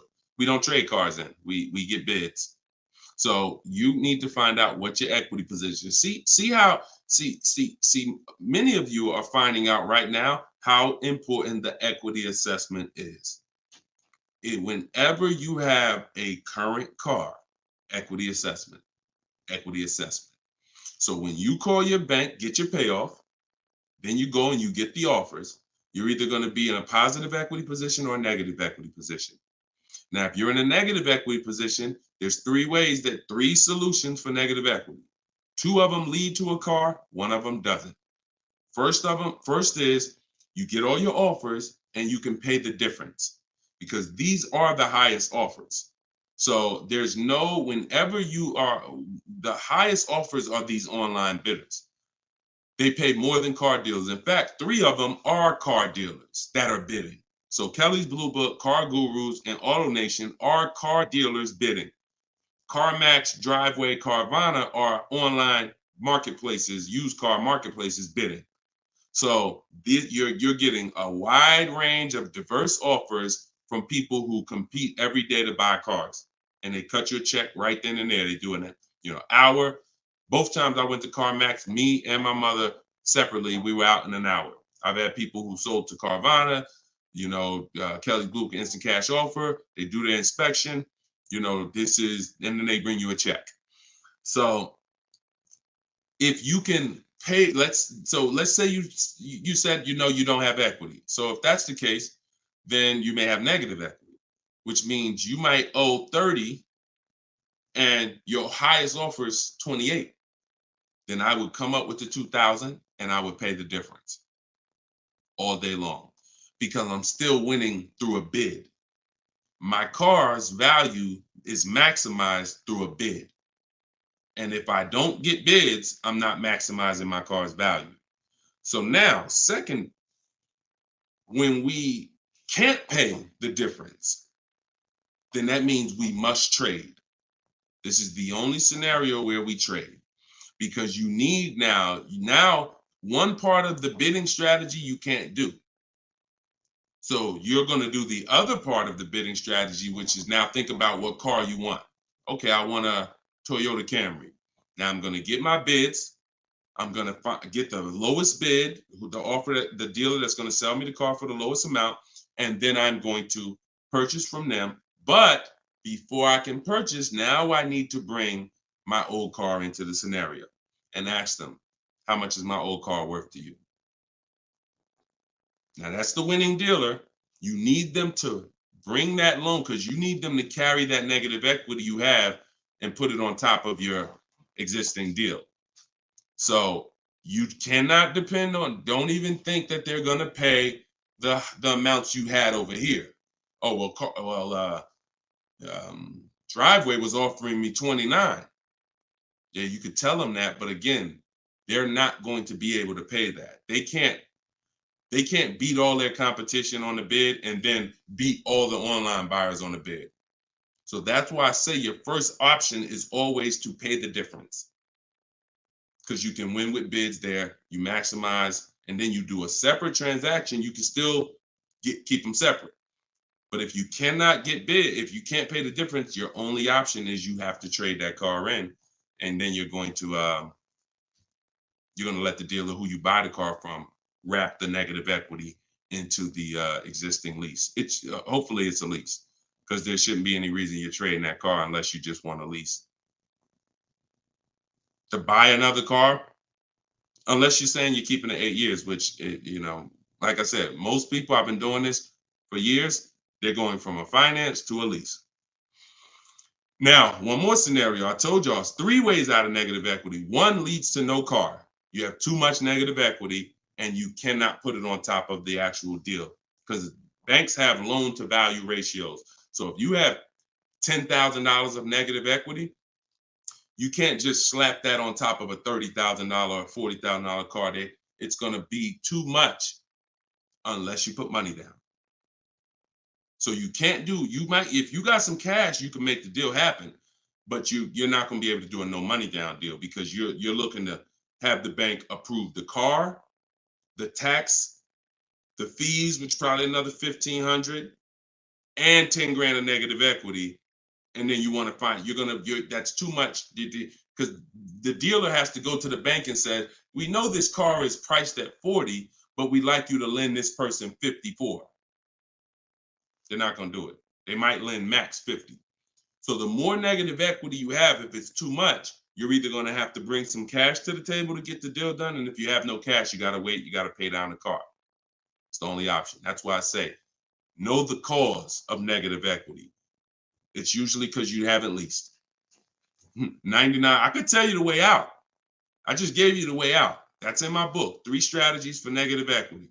But when if you don't know the cause and you just turn around and get another purchase and you're not keeping it 8 years, you're going to be in negative equity again and again. And there's plenty of people, and some of you, maybe you, where you're like, dag, Deshone, that's me. Every time I go get a car, negative equity, negative equity, negative equity. It's like a vicious cycle. And the solution is you need to lease. What's causing that is you don't lease. So you're overpaying by thousands of dollars. All right. So Listen, y'all, we will be back. We like to do these shows twice a day. If you're on my email list, you'll get the notification. We like to get through as many questions as possible, keep this around an hour, 15 minutes. And so all of you, appreciate you coming. If you want every single thing I teach in one spot in a step-by-step format, that's my new digital book. It's called Cars from Home, 7 Steps to Saving Time, Money, and Avoiding Dealerships. And you can get yours for 75% off in the comment section on YouTube. We got a comment section that's pinned, Deshone'sBook.com. Same thing on TikTok. Same thing on Facebook. But if you're on Instagram or TikTok, it's in my bio. There's a website right in my bio. Click it and grab your 75% off. You'll get it for $24 instead of the normal $97. Now, if you went there and that timer started, then certainly get there before it hits zero, because once it hits zero, you have to pay the $97, which is still a great price. So my goal for this book is to be the most valuable book financially that you've ever gotten. That is my goal. So use it. Write me with your success stories. Show me your deals when you pick up your cars. Write me, email me, Deshone, just like Tiffany did. I want all of you emailing me your deals so that I can share them on the show. All right. So we'll be back. We'll be back with the next show. This was episode 9.